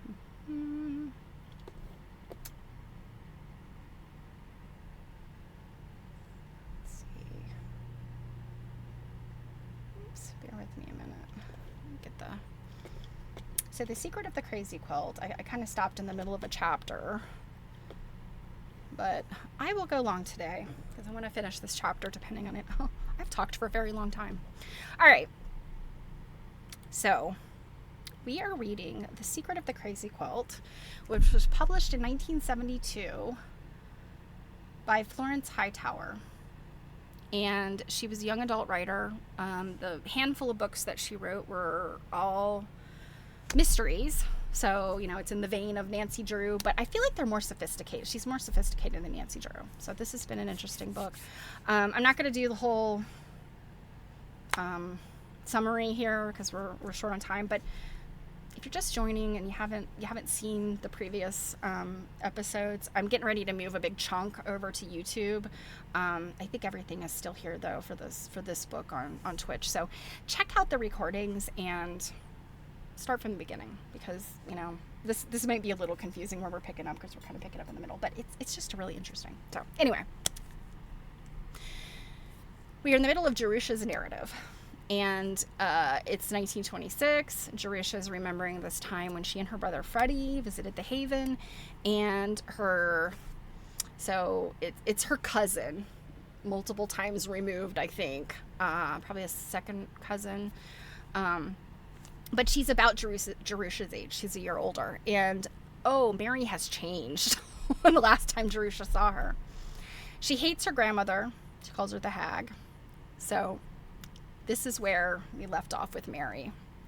Mary said, there are two kinds of girls at that school that she goes to. So we read a little bit of this, but I'm kind of going back up just to refresh. There are two kinds of girls at that school, she went on. The wholesome ones that fitted and the ones that weren't wholesome and didn't. Neither kind liked me much and vice versa. As soon as I tried studying and exercising and being wholesome long enough to know I definitely didn't go for that, I started tagging after the unwholesome girls. They picked on me at first, and I always hate them for it. I hate them even more than the wholesome ones, actually. They were just sort of limited and immature. Like you, Jerry. Thanks, I said. Don't get sore, said Mary. You know what I mean, and anyway, it's not important. School wasn't so bad after I got in with the unwholesome crowd. They gave me tips about how to dress and use makeup. Believe it or not, I didn't even own a compact when I went to school. They lent me movie magazines and True Story, and even some better ones than that, of course, we weren't allowed to have. Sometimes at night, a few of them would get together in someone's room with candy or maybe cigarettes. Only they were awfully dangerous because of the smell. And they'd tell dirty jokes or talk about the boys they knew and kissing and sex, or how they hated their parents or the teachers or the wholesome girls. At first, I just sat and listened, and they didn't pay any attention to me, which was okay, because at first I didn't get the jokes or understand what they were talking about. I caught on pretty fast, though. When I told them how much I hated the hag, they perked up and began to pay some attention to me. I told how I'd fooled her with the letter. I remember this letter she sent to her, I think the person that's kind of like the executor of her parents' estate. He's like her guardian, even though she lives with her grandmother. And I made up some things I'd done with boys that I hadn't really. And those girls, they were pretty dumb too, listened to me and had some respect for me. And it was exciting, huddled in the dark, knowing that if a teacher or student government officer caught us, we'd get it. Mary shuddered luxuriously. Later in the spring, after I'd been to a few concerts and dances with the boys' school that was at the other end of this little one-horse place, I had some real boyfriends. Sometimes when some of us girls got permission to go downtown, we'd arrange to meet the boys. We'd go behind Merrill's Market where they kept the old crates and hide and fool around and neck. Mary favored me with a condescending smile. I expect you're shocked to hear that. Well, all I can say is that I got off to a slow start, but I work fast once I get going. Wow, Mary. Oh, you are a parent's nightmare, Mary. Mary jumped off the bed and strutted around the room, snapping her fingers and rolling her eyes and hips. I do this to shock the hag when she has guests. I learned it from watching Clara Bow. Aren't I good? Mary didn't wait for an answer. Sometimes I do this. She broke into a Charleston, which set the furniture rattling. Drives the old hag crazy. And Mary laughed and threw herself back onto my bed. It was behind Merrill's Market that I met Ken. He didn't go to the boys' school. He was a senior in the high school, and he drove Merrill's delivery truck after school to make money. Now, okay, senior in high school, 17 or 18-year-old boy. I think Mary is supposed to be like 13 or 14. Ooh.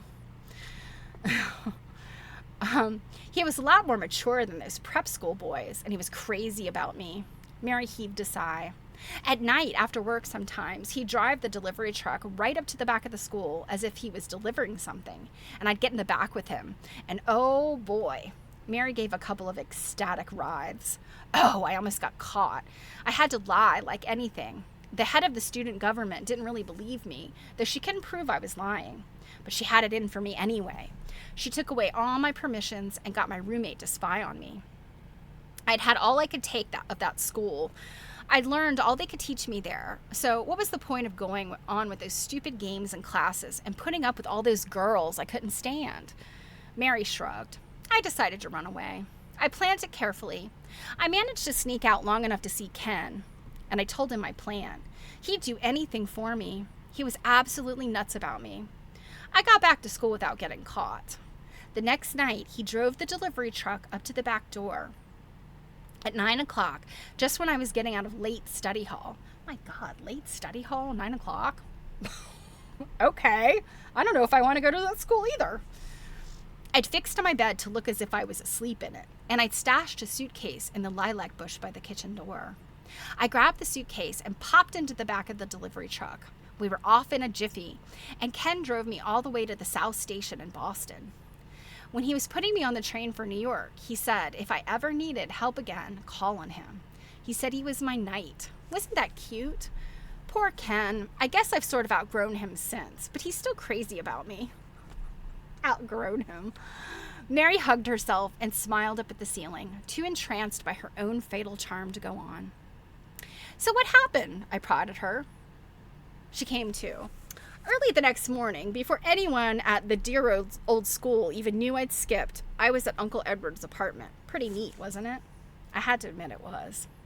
At school, continued Mary, they thought I was dumb because I didn't study and I failed the tests. But I'm not dumb, not at things I'm interested in. All the way down on the train, I planned what I'd say to Uncle Edward. Now, this is her, Edward, I believe, is her, oh God, what is the word? Her guardian. He's her guardian. I think this is kind of standard today, right? Although I think usually a guardian is going to be a family member if there's somebody available. This guy, I think, is a finance guy. Or a lawyer. I don't know. So I planned what I wanted to say to Uncle Edward. He opened the door to the apartment himself, in his bathrobe with his eyes half shut. I cried a little, not enough to scare him, just to give him time to wake up and see how pathetic I was and feeling sorry for me. When he finally seemed to be clicking, I told him the story I'd planned. I was at a terrible disadvantage at school in my studies, and socially too, because of the cruel way the hag had brought me up. All year up till now, I told him, I tried to overcome my disadvantages and stick it out because I know he wanted me to. I cried myself to sleep every night, and I'd had dizzy spells in class, which kept me from learning. And all the running and jumping around they made me do gave me a pain over my heart. only I never mentioned these things before so as not to worry him. The pain in the heart was terrible. Mary whacked herself on the chest, slumped over, and writhed. When she sat up, she actually had tears on her cheeks. I couldn't stand it any longer, Uncle Edward, she cried, holding out her arms to me. I came to you because you are the only one who understands me. Grandmother doesn't and never will. Let me stay with you here and be your daughter. Mary's voice subsided on a high English note. She went back to her regular voice. Whew, I guess I got carried away at that time. I've sure got a lot of temperament. She jumped off the bed, ran to my dresser, and began making faces at herself in the mirror. I had to prod her to go on again. She tore herself away from her reflection and sat on the edge of my bed. If Fish Face hadn't got on the phone about then, I think I'd have brought old Uncle around. He'd been acting kind of stiff and funny, but I'd have got through to him. At least I think I would. Fish Face must have given him an earful. Uncle didn't have an extension on his phone, so I had no way of knowing what Fish Face said. Fish Face is the hag, by the way. She talked a long time, and I guess she knew a lot. Some of my dear friends must have squealed on me. If I ever got a chance to play a mean trick on any of them, I'll take it. Mary narrowed her eyes and then laughed. Oh, well, it doesn't matter.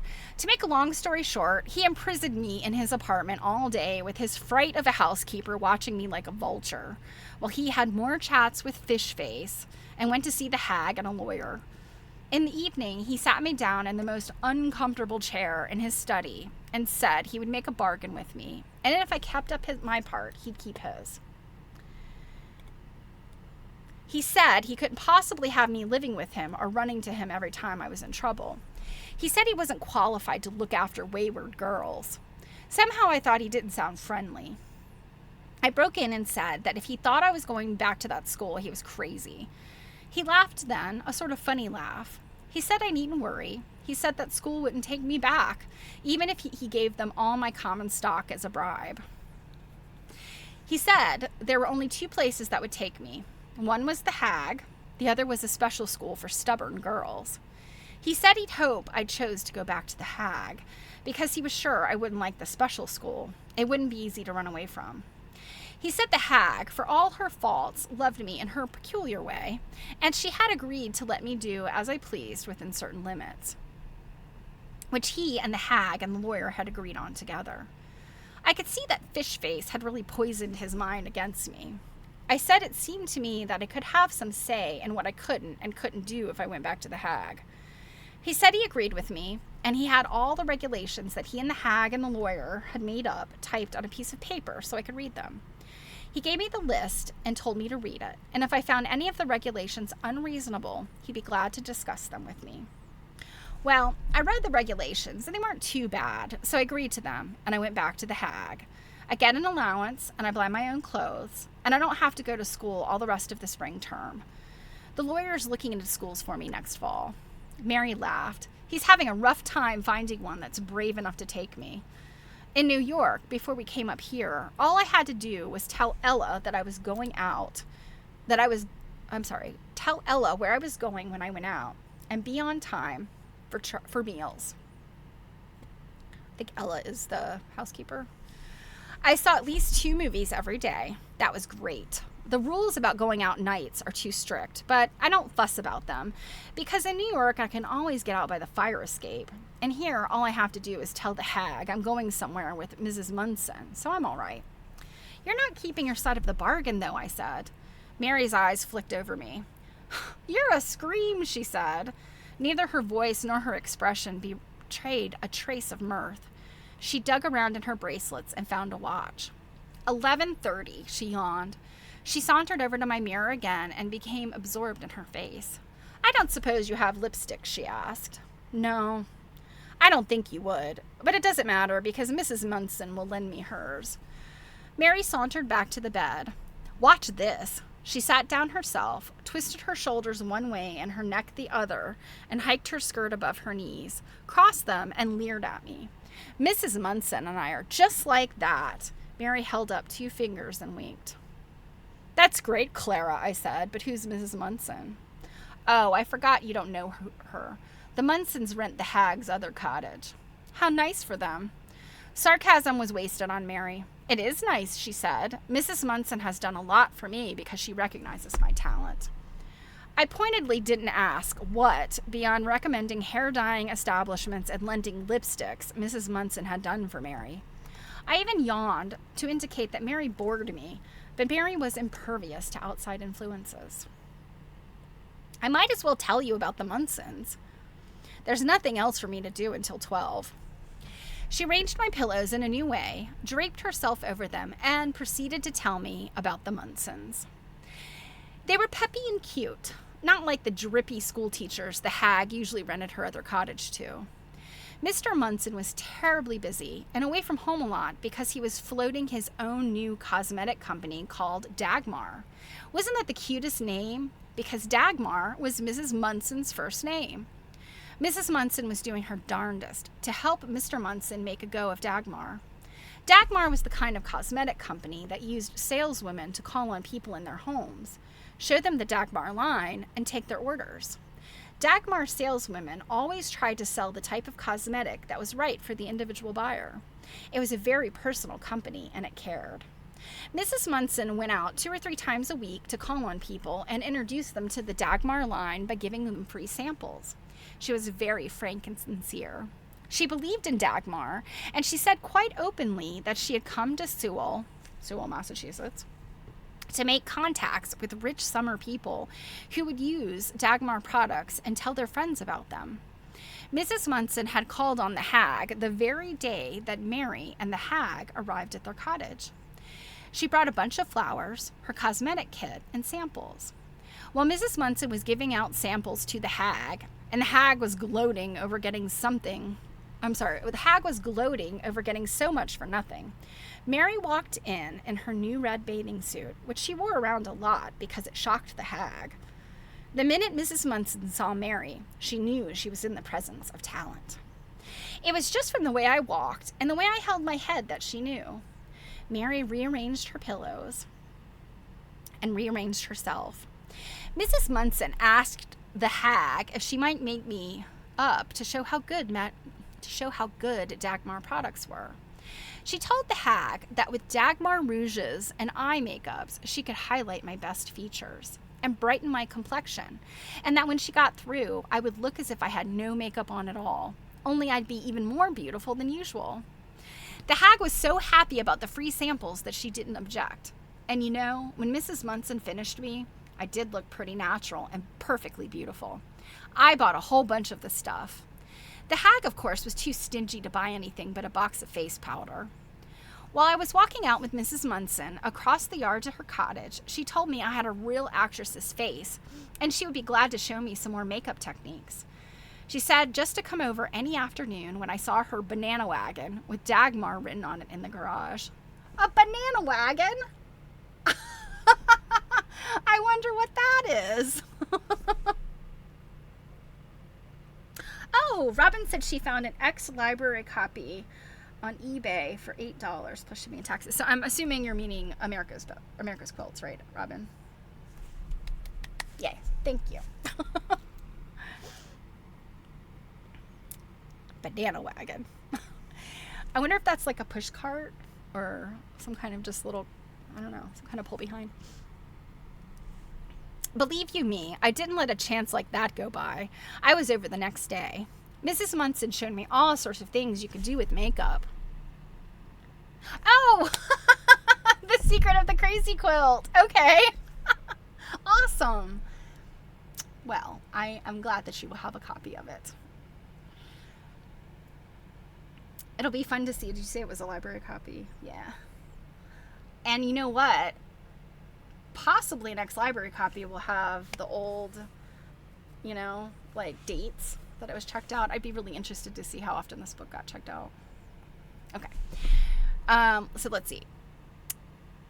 I never thought I could be pals the way we are with anyone, least of all a grown-up woman. But I guess I never knew any grown-up women except for the hag and her awful friends and school teachers. Naturally, I hated them. I told Mrs. Munson all about myself. She said she had been brought up strictly herself and knew what I was going through. I told her how dull it was for me here all summer. I told her I would like to fool around more at the yacht club, but I didn't know any of the kids there, and I had to either walk down myself or wait until the hag had ordered a car and driver, which she only did when it suited her, with no consideration to me at all. What an entitled little brat. I was hardly seeing any movies either, just the one on Saturday at the Grange Hall, and that was usually so old I'd already seen it. Besides, the hag always had me driven down and picked up afterward. It wasn't much fun. Mrs. Munson said she knew I couldn't develop my talent if I wasn't free and happy and never saw any movies, and she wanted to help me. She said that if only she and Mr. Munson belonged to the yacht club, she could drive me there and chaperone me while we made contacts for Dagmar. This would help us both. I helped persuade the hag to propose Mr. Munson and her for membership at the club. The hag didn't need much persuading. All she had to do was tell the governors of the yacht club to make the Munsons members, and she had me off her hands for practically the whole summer. She was getting something for nothing. Of course, everyone around here does whatever the hag asks them to because they hope to get money out of her later. They don't usually get much, but you can't blame them for trying.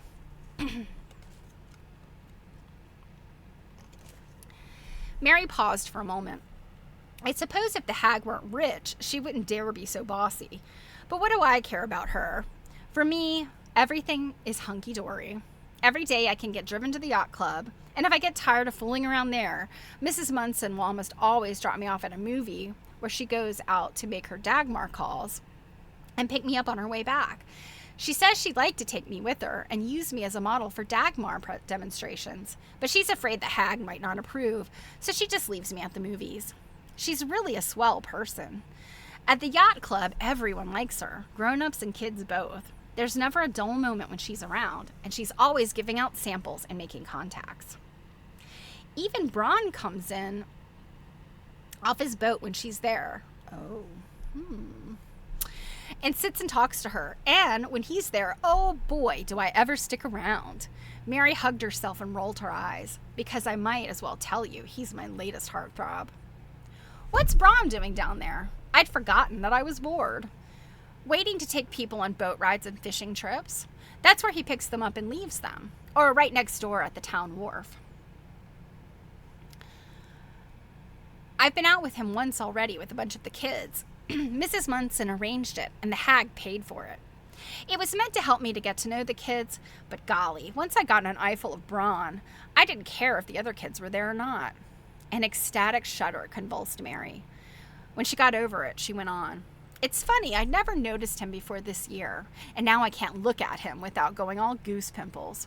Poor Ken. He was a nice kid, and I'll go on writing him, but I really have outgrown him. Okay, Braun is a grown man. Let's hope he's not returning her leers. What makes you think Braun would notice you? Well, nothing right now, but I'm working on him. Mary gave me another of her Clara Bow looks. It won't get you anywhere. Braun can't stand flappers or movie actresses or liars. I was immediately ashamed of myself for being so nasty, but I needn't have been. It didn't hurt Mary's feelings a bit. Honestly, Jerry, you take the cake. If you had any idea that Braun ever thinks of you as anything but a wholesome little girl with freckles, forget it. And I'm not the only one who's after him. All the cute older girls at the club are crazy about him too. And of course, your Aunt Edith has been sweet on him for years. Only she's so stuck up and prissy, she can't act natural and show it. She's a real lemon. She doesn't even make the most of her looks. Mrs. Munson could show her a thing or two. My Aunt Edith wouldn't touch Mrs. Munson or any of her face powder, or any of that fast yacht club crowd with a 10-foot pole, I shouted, and stopped, astonished at what I had said. Okay, Jerry, okay, keep your pants on. You really are too wholesome to be true. Just try to get it through your head that I have as good a right as anyone to Braun. No, Mary, you're a child. And as good a chance of getting him, too. And I'm telling you now, as a friend, that you better not try anything with him, because you don't know how, and besides, you just don't have any sex appeal. I wanted to hit Mary, or at least shrivel her with my mordant wit. All I could think of was to say, "Oh yeah, well you're not as smart as you think you are, so there." Unperturbed, Mary rose, smoothed her skirt, fluffed her bob, and proceeded to the door. Then she turned, placed both hands on her left hip, and began to jiggle again all over. "Sorry," she said out of the side of her mouth. "No offense meant, but take it from me, honey, it's the truth that hurts." She winked and opened the door, flapped a hand at me, and jiggled and clanked away. Even while I burned with fury at Mary, I worried. I was sure I despised her, yet she made me feel that I and all my family were somehow contemptible, and that my most cherished beliefs were childish and absurd. Most disturbing of all, she made me doubt Braun. Could Braun, our Braun, really have become a hanger-around of the yacht club? The pal of cheap summer people? The boyfriend of rich flappers? Impossible! He was too proud. Yet he must hang around the yacht club, or Mary wouldn't be seeing him there, and he certainly wasn't hanging around us at the Haven. He hadn't come to see Freddie or me last night, or at breakfast either, and poor Grandpa had complained that Braun never came to see him anymore, and seemed to feel uncomfortable at the Haven. Mary was gone, but her poison lingered on, and she left a nasty, dirty, perfumey smell in my room, too. I raised the screen and stuck my head out for some gulps of fresh, clean air. Mary was still clanking down below on the porch under the wisteria. "So long," I heard her say. "Will you be home by dinner time?" demanded Cousin Harriet. Duntesk. I'm assuming she means don't ask. But whatever she says, it's D-U-N-T-E-S-K. I assume it means don't ask, replied Mary, and clanked away.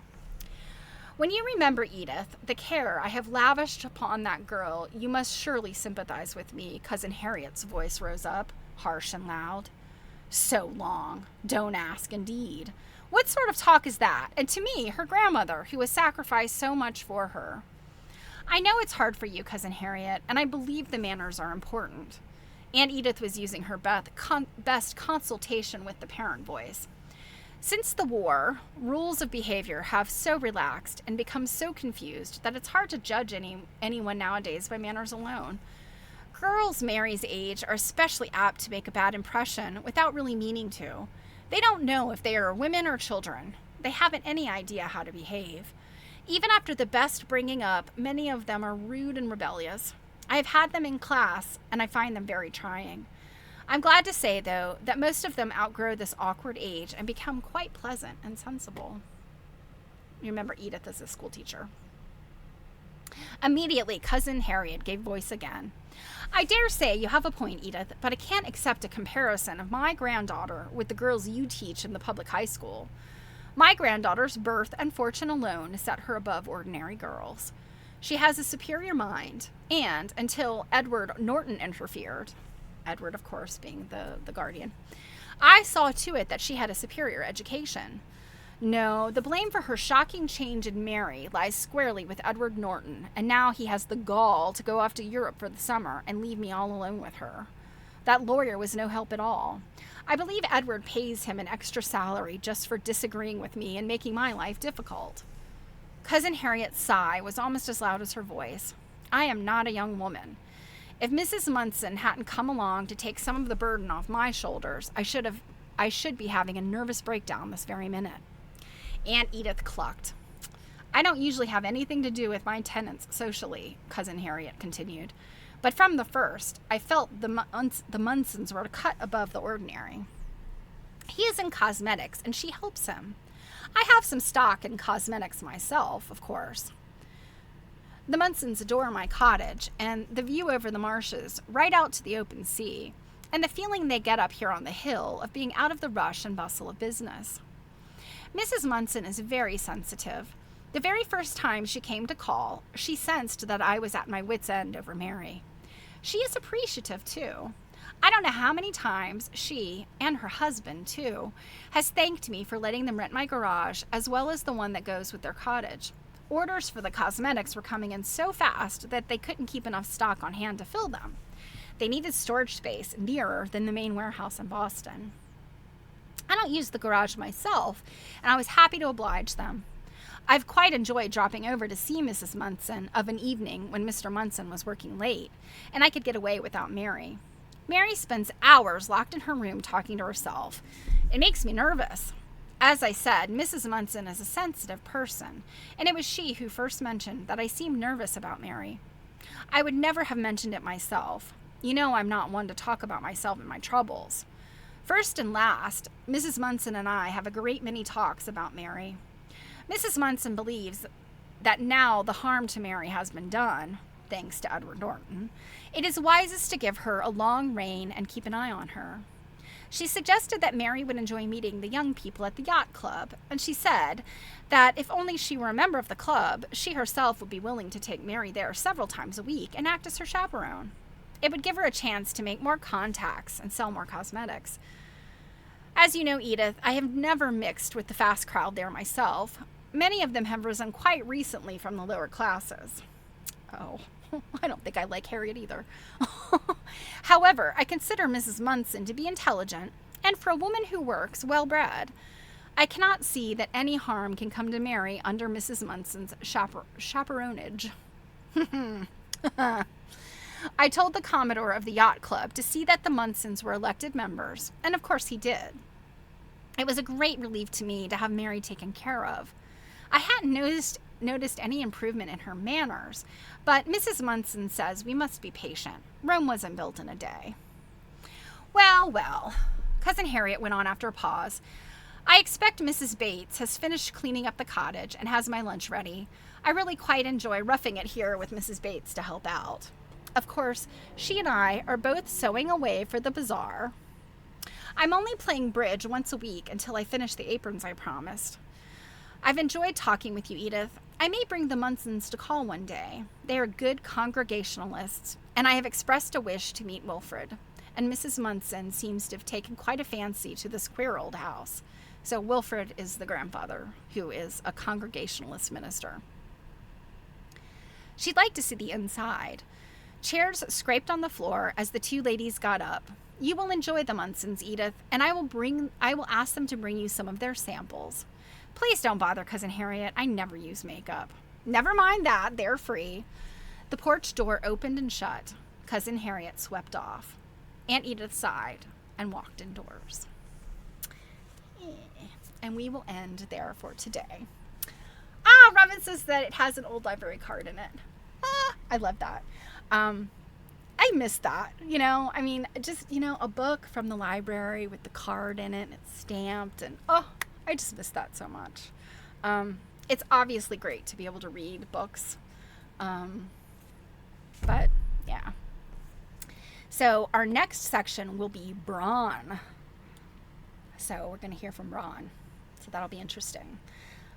I'm still we don't know what the secret of the crazy quilt. I have no idea, you guys. There's so much information here so far. We've got Mary and the Munsons and Aunt Harriet or Cousin Harriet, and Braun and all of this history here in Sewell. I don't know. It's very interesting. So, Druid, can we raid? Sure. All right. So, we are going to end there, guys, and I am going to start my weekend. Not really. I've got work to do tomorrow. Yeah, I just always feel like Fridays are not free days, really, but I like to treat them that way. Hey, Kate, I didn't know you were here. Okay, so you guys have an absolutely wonderful weekend. Goodbye from a creepy Care Bear furry Barbie.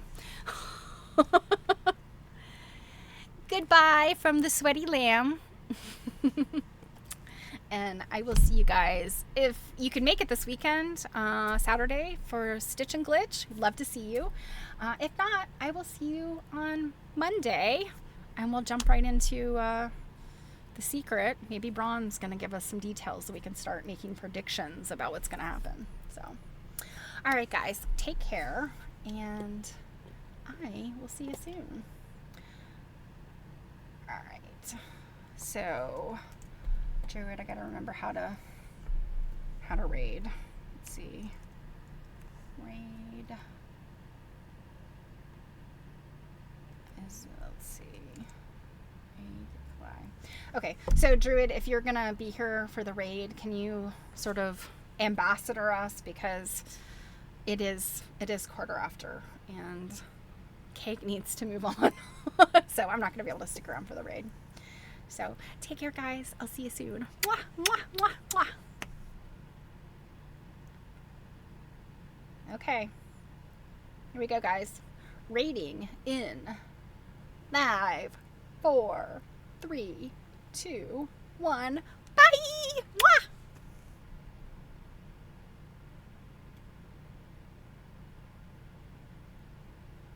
Ah, whoops.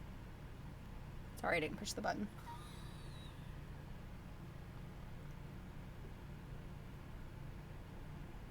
Uh-oh.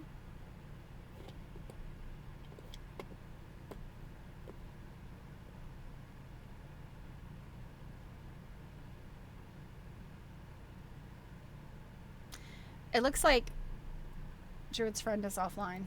So, bye, guys. I'll see you on the flip side.